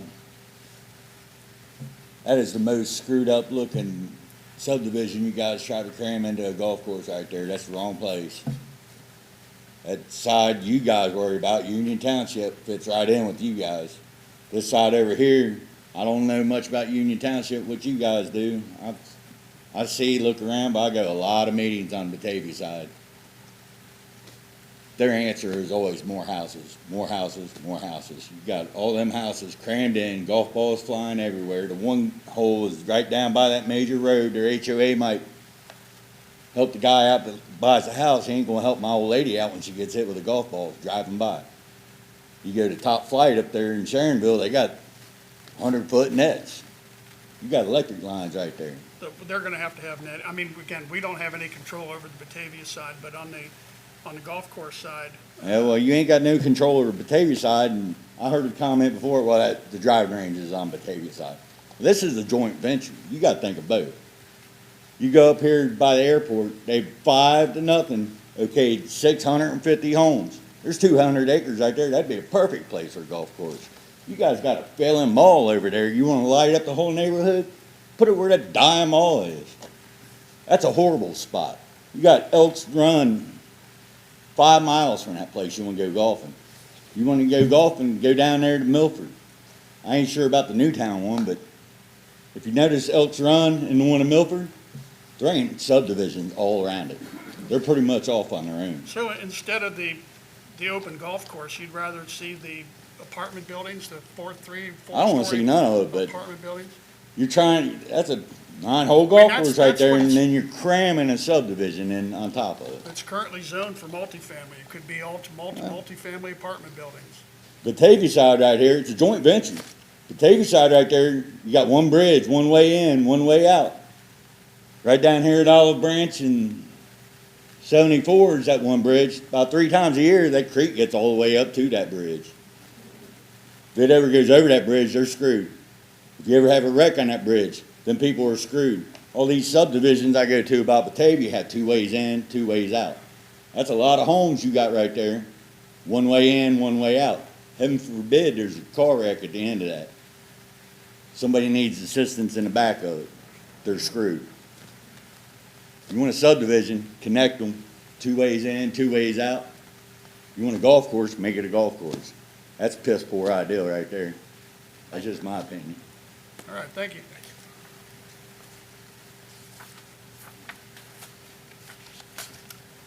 Kyla Hucker?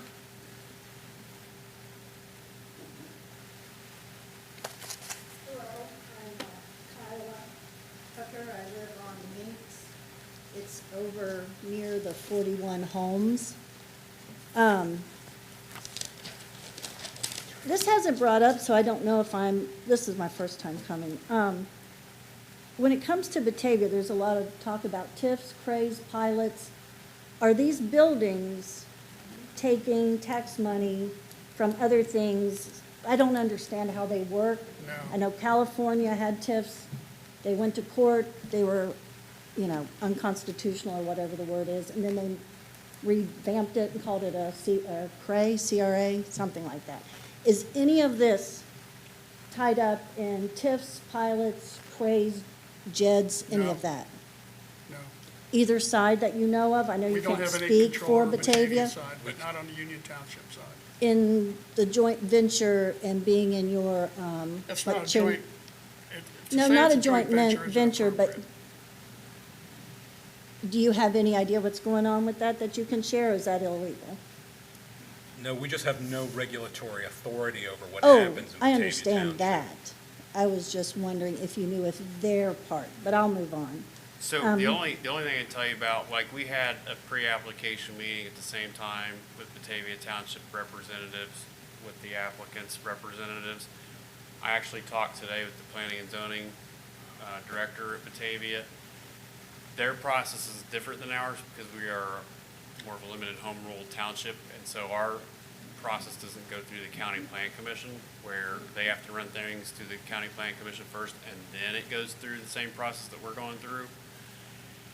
So their director hasn't got into the deep end of analysis for everything because they're waiting for the county to get through its part first and have various departments indicate any questions, comments, concerns, or whatever.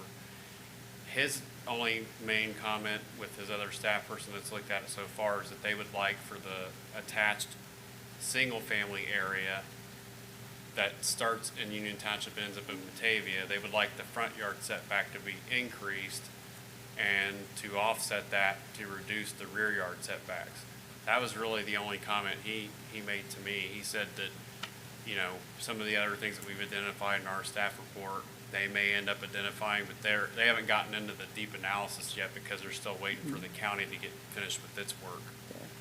And I will preface, I'm not negative towards this because it's not industrial in my backyard. It's not hundreds and hundreds of, well, there are hundreds and hundreds, but not, it's much smaller than, like you said, it could have been. Again, I grew up on the north side of this property and I now live on the west side of this property. So, and what Mr. Webb said, as far as getting back there, is Shaler Run a subdivision, or did they rename the creek? Because the creek is Winding Creek.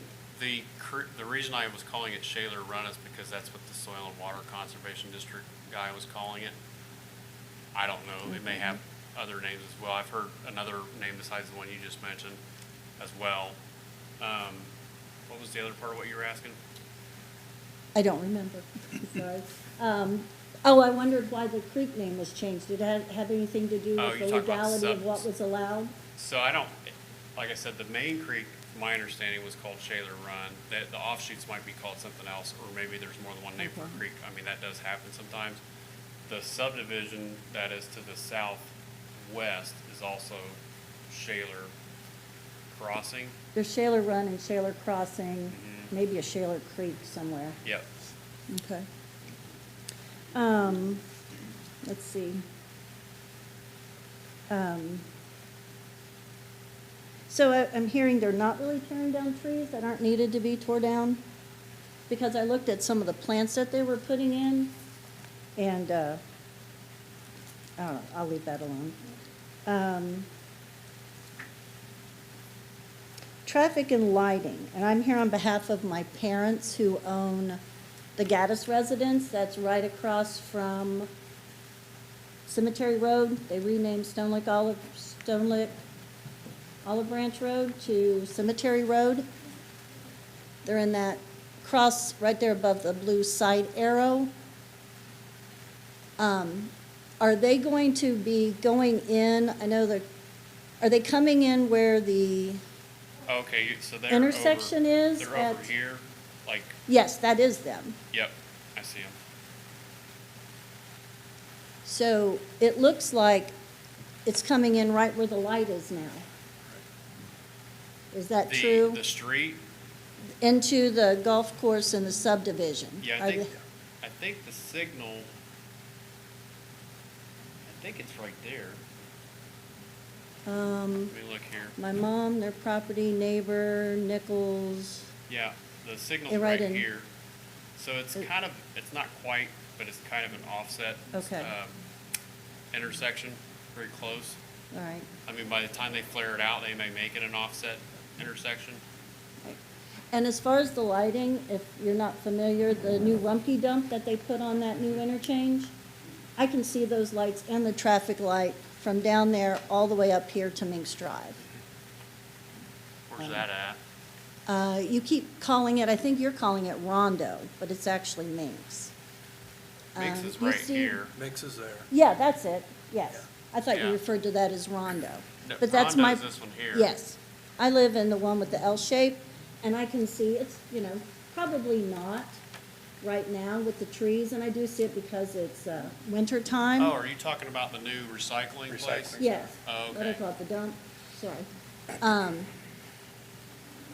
But once that vegetation is gone, it does change what you see. And I understand it's not my property, and I think this is a lovely plan compared to what it could have been. The drainage does really concern me. That's Batavia Township, I guess. My parents have not gotten a letter from them. Are they doing in time with you guys? Because my parents have not received a letter about meetings for them. Are you guys working in the same time We're, frame? as I noted earlier, we were ahead of them because they are running things to the county. Okay. So I don't know how much of a lag there's gonna be, but there is a difference between when they're gonna have their meetings and when we have our meetings. We're ahead of them just because we're a limited home rule, and we don't have to run things through the county. So I don't know what their notification process is, if it's just the adjoiners or if they go out beyond that. We notify everybody who adjoins the property plus 200 feet. So Okay.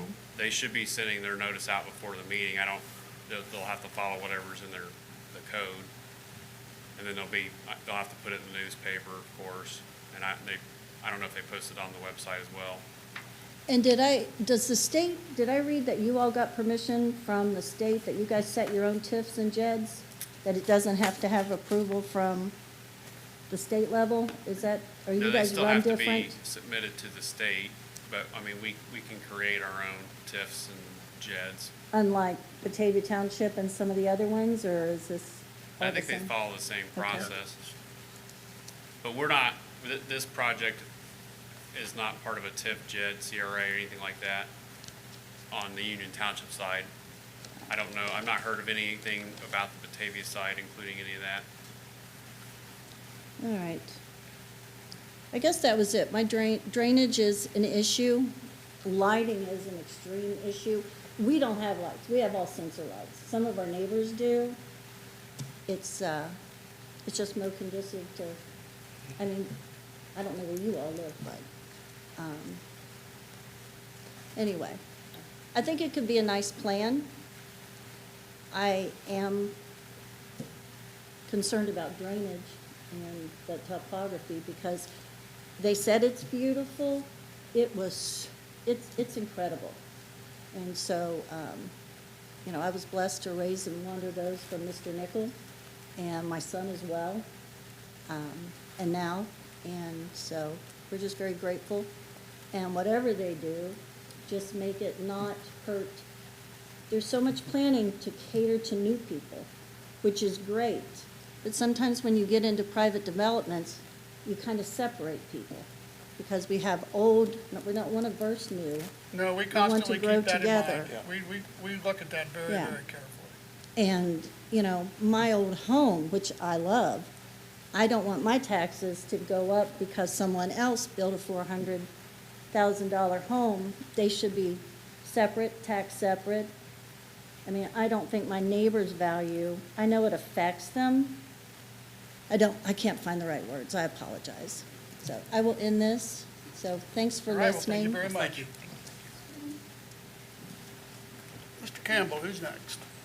That's the last sheet we've received thus far, Ed. No, sorry, your time, we have limited time, and, I'm sorry? Parking. Parking for them units you got going The parking, that each of those units have their own driveways? Clubhouse with the restaurant, I take it, and you got all them homes. I think Okay. parking's a big issue. All right. That's it. That's All right, at this time, we are closing the,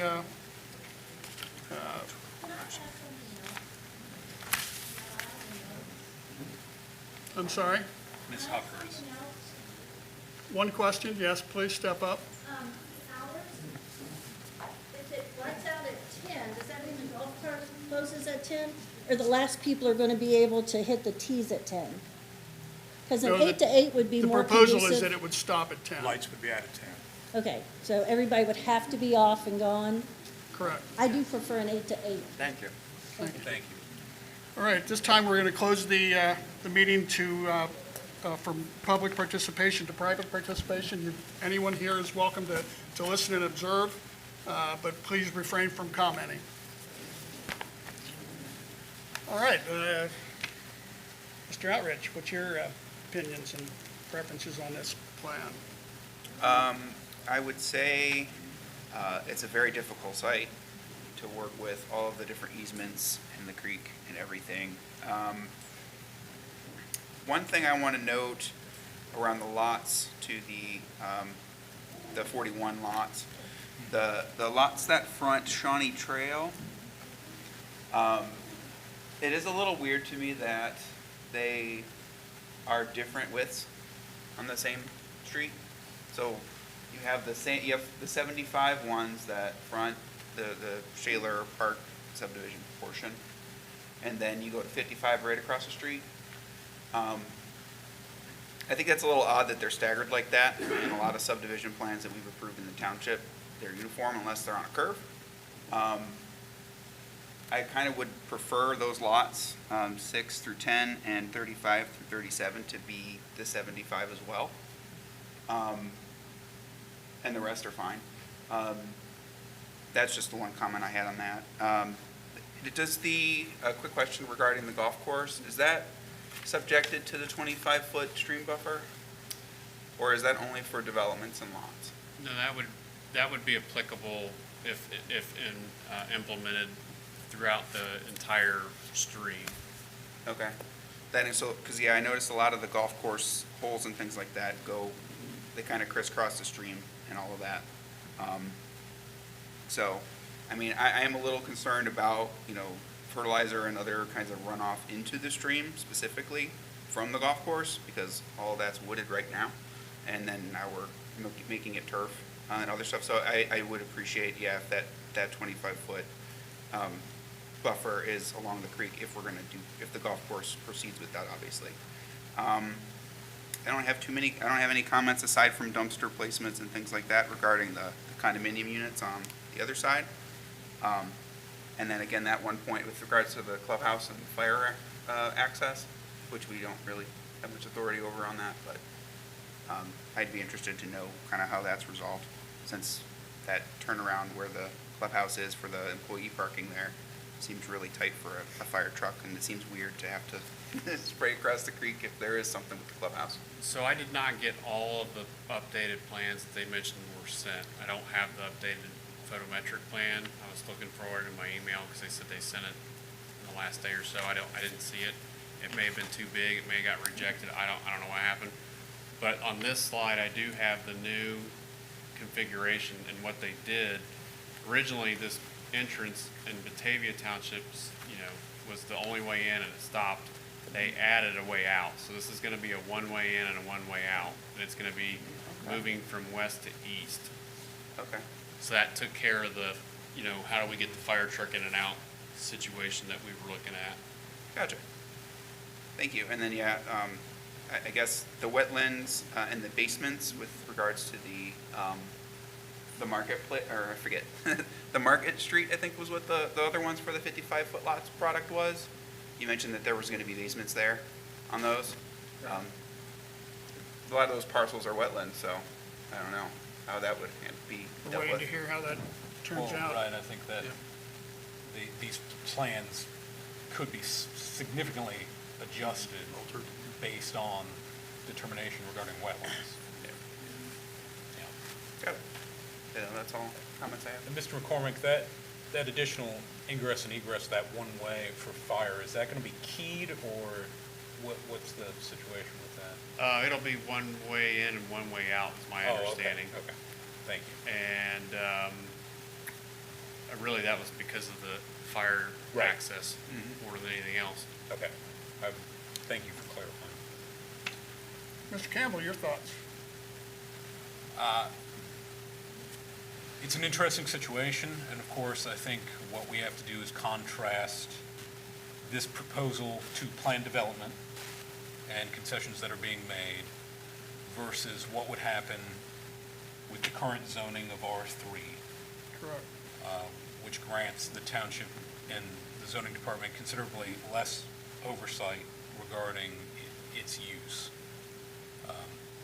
I took from the 2030 plan regarding this particular corridor, something that gave me a slight pause is that specifically for this corridor, and it's not directly applicable, but it does discourage the use of retail-oriented uses. And a golf course isn't, strictly speaking, it's not truly retail, but it's kind of a spirit It's a balance versus. between retail and recreation. Right, it's the spirit of the concept versus the letter of the concept. By the letter of the concept, it isn't essentially retail. It could have a commercial component, but it's not retail, which is more specific, and it certainly does fit recreation, which does fit within,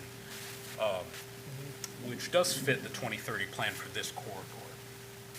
So that's what I've been grappling with. Obviously, there are traffic concerns, but we can't do much about that unless, the county says it's too much traffic, we can't do it, and the county hasn't said that. Water retention, it should get better, and if it doesn't get better, there should be cause to mitigate that under PD. And we've got a lot less impervious surface with this plan than we would otherwise. That's true. Yeah, if it remained R3. And then I do think the lighting is a concern, but we're doing just about all we can to mitigate that. Plus, we can't really see it exactly unless Mr. McCormick can illuminate this, no pun intended, or perhaps the applicant could contribute to that. But they did make a reference to, because of the topography of the land, some of these lights are going to be well below, it's not all level. So it will, the topography, provided it remains somewhat as it is, should assist in not seeing it or it being less of a nuisance that it possibly could be to neighbors. But those are sort of my initial thoughts from All right. what we've heard. Mr. Wing, your thoughts? So I went back to the property, couldn't walk it as much as I'd like to because of the snow and the mud right now. Well, it's not so much mud today. But I look at all of these as a resident first when I'm looking at it. And most of the concerns of the residents are things I was thinking about when I was considering this plan. The lighting, definitely. I live on Rumpke Road. I have terrible light pollution because of the Eastgate Mall area. So I understand it. Sometimes we can even see stars, not very often. The drainage is a big one, but again, all that has to be mitigated before they can proceed with this. And, I would love to see a reversal where we actually see that kind of stuff before it comes to us, that they've done drainage plans, road studies, but it's just not the way the system works. One thing I did have that, so Brian Florco, who sent that letter to you, he's an acquaintance of mine, and he's been picking my brain on it. I actually went over and went into his yard. He's on, if you look at the map, he is Third house right, over. yeah, he's right behind lot 3 of Yeah. the designers. One of the things I was looking at is why can't that all be pushed forward so we don't have to worry about that setback? Because if you read on that, it says no patios, no decks. Anybody that has a backyard is going to do something ultimately.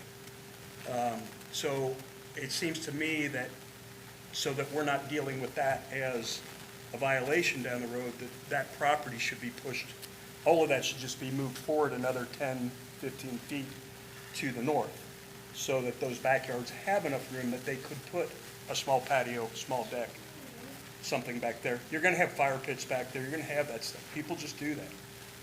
We all know, we all live in residential areas, and we know our neighbors don't always follow the rules. So I was wondering why that just couldn't be pushed back a little bit more, or the houses, I mean, you're not talking a whole lot of space. So that was a concern, looking at it. And that, if you go back in that area right there, there is a pretty big dip behind that. So again, that's all gonna have to be worked on. The hours of operation, that was an issue I had with the 10 o'clock. I understand that they don't believe there's gonna be a lot of light pollution from this, but still, 10 o'clock is pushing it for me. I mean, I'd be much more comfortable with, 8:30, 9 o'clock. Last round goes out at, whatever time that would be, 7:30. So, or what, on the nine, depends on who's playing the 9-hole. The traffic concerns are legitimate. The construction hazards are legitimate. But again, those are the things you look at, and it could be much, much worse than what this plan's calling for. Do you know roughly how many units, if they did all multifamily back there on that size property with the density we allow, roughly how many units would go in if they just made that a condo division? No, because really you're talking about how much are they willing to invest in grading, Right. and then what is going to happen still yet with that mitigation area. Right. Because, and then in other cases, if they have to do mitigation, that might mean they want to push the numbers up even higher. So it's kind of a hard thing to answer, because It would be markedly more. you than- can't yeah. fully use that property like you could if it didn't have an electrical easement on it, and like you would if it didn't have the possible wetland area and also the streams. So there's definitely things that inhibit full build out on that property. Right. And just real quick while I'm going over that, so in answer to the rear setback issue that you brought up, there are other areas where they have established a preservation and maintenance area. There's one on Mount Carmel, Tabasco Road that I don't know what the name of the homes are. They're pretty nice. They run into Anderson Township. And I ran across that scenario where they established one in the lots that back the rear of the lots from Old 74 back up into the subdivision. And the subdivision, whenever they set it up, they put in a preservation area that was very similar to what we're talking about here. Okay. It's really more of an enforcement issue. Right. And I look at it in the same sense that, like, if you're supposed to have a 25-foot setback, if somebody puts something that's not supposed to be there, we notify them and tell them they can't do it, or we preemptively tell them when they come in, Right. you can't do it. So, I mean, originally they were looking at 15, and we were trying to get it further away, so it got pushed to 20. I don't know how much give they have to keep moving it. I just know that we've been trying to get it to be more. Now, an example of a fire pit, that's not a permanent improvement necessarily that we would even permit, so that doesn't count. But again, if that's an area to be preserved, and that's how I would like to see the area set up that you're not seeing around these lots that are single family, because they identified on some of the Right. other pages of green space.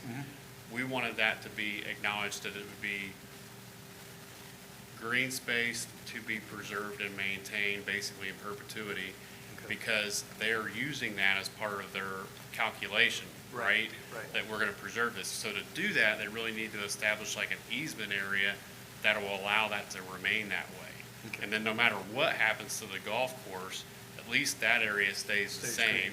Right. More than likely with those preservation areas, if the golf course doesn't work out, they're not gonna be able to use the rest of that property to any significant degree, because whatever's left is gonna either be within that, a lot of what the golf course is in that electrical easement. Right, right. So if you take out what's in the they can't do anything in there anyways, really.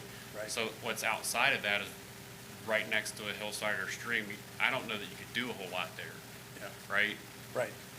Yeah. But with those other areas that we're not seeing, and I'd have to pull it out, maybe I can show you on this other, I have it on this drive, I can hopefully pull it up and show you that other green space is gonna need to be the same thing that 20-foot area is gonna be, which is a protected area. Okay. Let me pull that up if I can get it here. That's not it.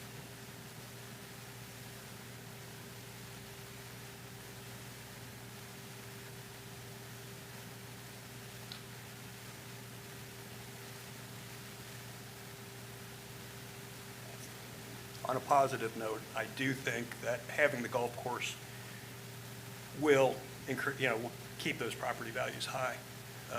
The neighborhoods that I've been in, I used to be a golfer, I'm no longer, but most of the time, the homes near these golf courses are well kept and pretty expensive. I'd like to see the cutoff maybe at 9 o'clock. Because you're gonna mill around, you're lucky to get another 10. And the other thing is, I was concerned about the lighting, but I know they're gonna wind up adjusting them lights some way to make it work. Right.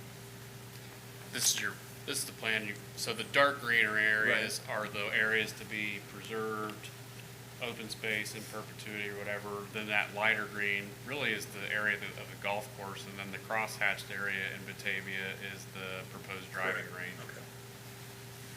But just like what we're talking about, that 20-foot area here, that's really, to me, the same as these right here. We don't want any improvements in there either.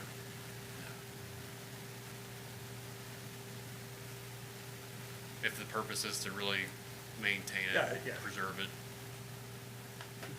I think it's a good plan. If I was living next to this, this is much preferred over them coming in and building nothing but multifamily out here, to me. So. Now, I will say, just because we noted it earlier, like, for example, the gentleman there at the end of Rondo indicated that, there's some grading there. I mean, it's not 15 feet away from the house. It's probably more like 75, 80-ish feet. So there's still some clearing grading work that would be done in those areas, but once that work is done, it would be restorative, right? And then they wouldn't be out there making improvements, cutting stuff down. They're probably only going to take down what they really have to take down, and most of that's going to be for necessary grading to accomplish the home sites and also the stormwater features. And so, fire department has signed off basically on the rough plan. Yeah. That's all I have. Bill, do you have anything? I'm for lowering the time. All right. Cut off on the lights at 9 o'clock. And, All right. My take on it is I do think this is a good plan, but I am adamant, and I can't support a motion to approve without the inclusion of limiting the golf course hours to daylight hours, 1 hour after sunrise to 1 hour before sunset. No lighting, and that's the only thing that I would agree to. If anyone else has, and I don't know, I've heard some additional items. If you have other motion items you want to include, please write them up, and we'll include them in the motion. The lot width, you have a concern about the lot width, and we also had a concern about the setback on the adjacent lots to the existing. Do we need to include that? I heard from the developer that they were going to push those two lots back so they matched. Yeah, you can. I mean, otherwise, I think we had two different pieces of information. Graphically, it was shown one way on one drawing and table, and then graphically like on this page, it doesn't match. Right. So you can either add it in there or you can have us take care of it. We now understand the intent to address it. So you can take care of this as an administrative function? Yep. And that's lots 1 and 41, yes? Yeah, I think so. So if everyone could write up I have written up an additional, I would want all of the modifications noted in the staff report. And in addition, I have the one that I would include that limits the hour of operation of the golf course, and I would include the driving range if it was under our jurisdiction, but it's not.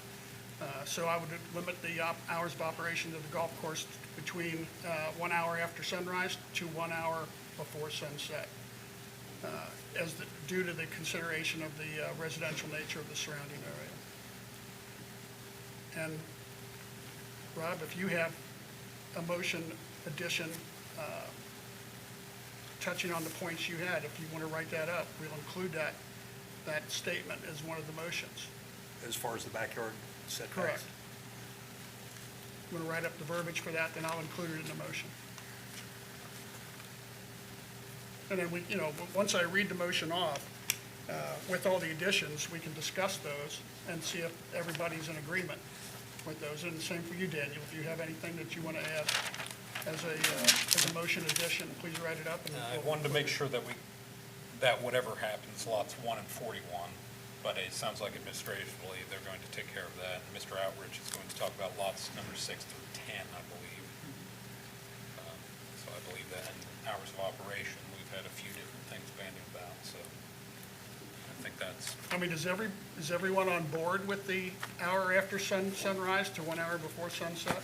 I mean, that eliminates the It lights. eliminates a lot of the problems with the And I residents. don't see the need to operate it beyond those hours. It just doesn't make sense to me. And considering the neighborhood, we don't need to add glowing lights back in that area. It's beautiful what they've designed.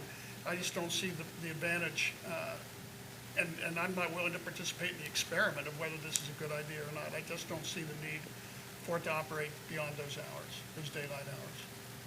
And those daylight hours will fluctuate. Yeah. So rather than a fixed time, based on the time of year, sunrise and sunset are set, are easily achievable. We've got a lot of parks in the area that are open from those hours, and that can easily be followed. The squares that indicate the homes on these lots, Those are buildable area. okay, so that's the buildable area. The homes, though, would be relative in size to what we're seeing on Bobwhite. Square foot. On the lots that back in, I would assume they'll be relatively close, yeah. Okay, yeah, because when I look at, when I look at it the way it is here, it's like, wow, that's really packed in there. Yeah, that box is the buildable area. It Okay. is kind of a little misleading. Okay. The other thing I was gonna mention is the riparian buffer that's on here that we added that was not originally quantified in the staff report because we didn't have the information. So that would be the other item to consider, would be that underlined statement right there. I'm okay with understanding that, because what I was looking at was that they actually were going to push the structures all the way that far back, which, if you look at that, and you're standing on on Bob White, those neighbors, it looks like the house is right on top of them. Okay. But if it's just the buildable area and the houses are going to be similar, based on square footage that I was reading, should be similar to the size of homes that are already adjacent, All then right. it should be all right. All right, so you don't have an addition No, motion? I don't think so. Okay. I mean, additional modification. No, I don't want to make it too difficult. Daniel, do you have a modification? just to follow up on what Mr. McCormick was saying, there's an additional staff comment that looks to be to recommended modification number 4, which is underlined, so we need to include, it says, staff recommends a vegetated barrier of 25 feet from the top of the stream bank of Shaler Run on both sides of the creek, based on preliminary feedback from county soil and water conservation representatives. So you're saying this is not part of the staff report? It is not. This is, Mr. McCormick, that underlined line is not in this version. So if we were to reference this and incorporate those recommendations into a motion, that specifically needs to be added. Yeah, before the staff report, before we receive feedback from the soil and water contact, I had put in there some general language about stream setback or riparian corridor. After I talked to him is when I added this into the PowerPoint. So I could reference staff recommendations, just as a plural, and staff recommendations would include all of this. Yeah, as presented. As, staff recommendations as presented. Yep.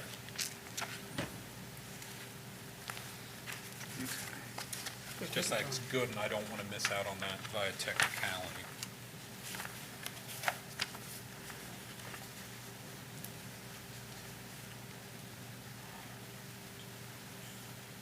Is that sufficient?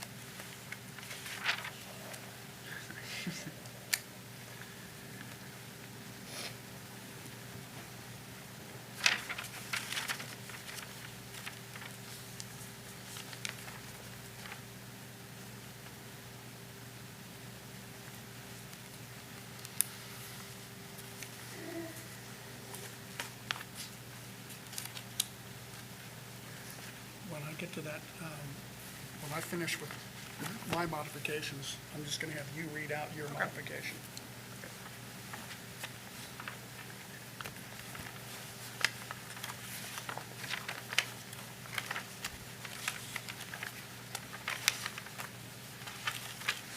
All right, I think if there are no other modifications other than Mr. Attridge and myself, then I'm ready to make a motion. Do you have yours prepared? Yes.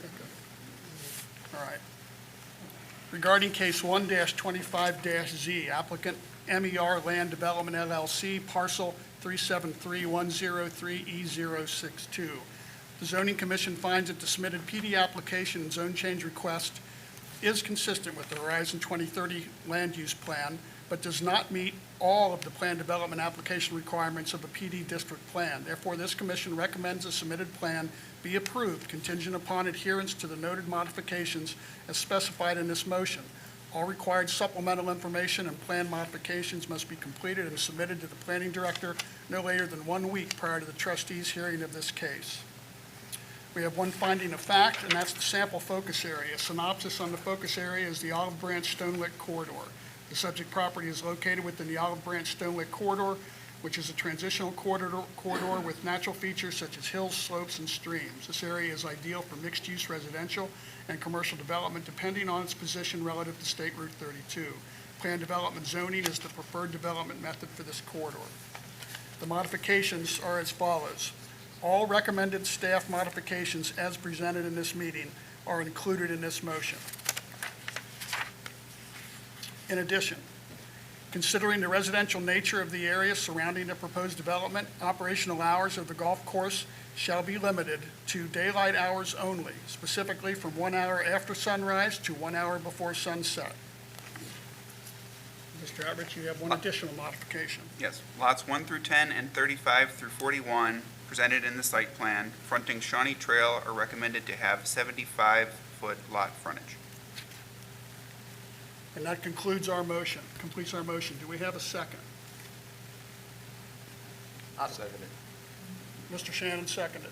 All right, now we'll take time to discuss any changes to the, any concerns that any of the staff or commission members have regarding the modifications we've set forth. I have none. Mr. Campbell, Mr. Attridge. All right, we are on an agreement. Mr. McCormick, could you please call roll? Yes. Mr. Shannon? Yes. Mr. Wade? Yes. Mr. Alford? Yes. Mr. Campbell? Yes. Mr. Lewis? Yes. Motion carries.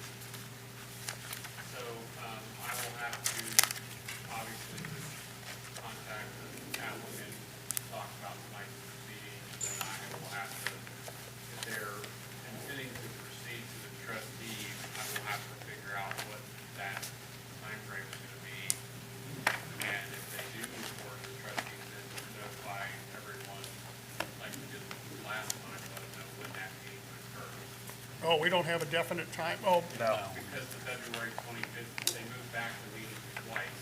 They moved it back the second time, it creates a conflict for the applicant. They're I gonna be out of understand. town. So I have to work with both sides to make that happen, assuming that they're moving forward with the trustees. all right. So Thank you. I won't know all the details on that until probably tomorrow. All right.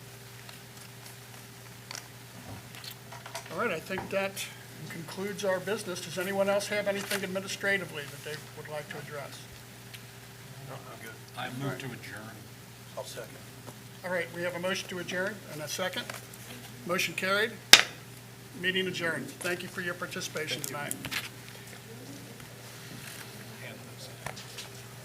It just seemed weird to me.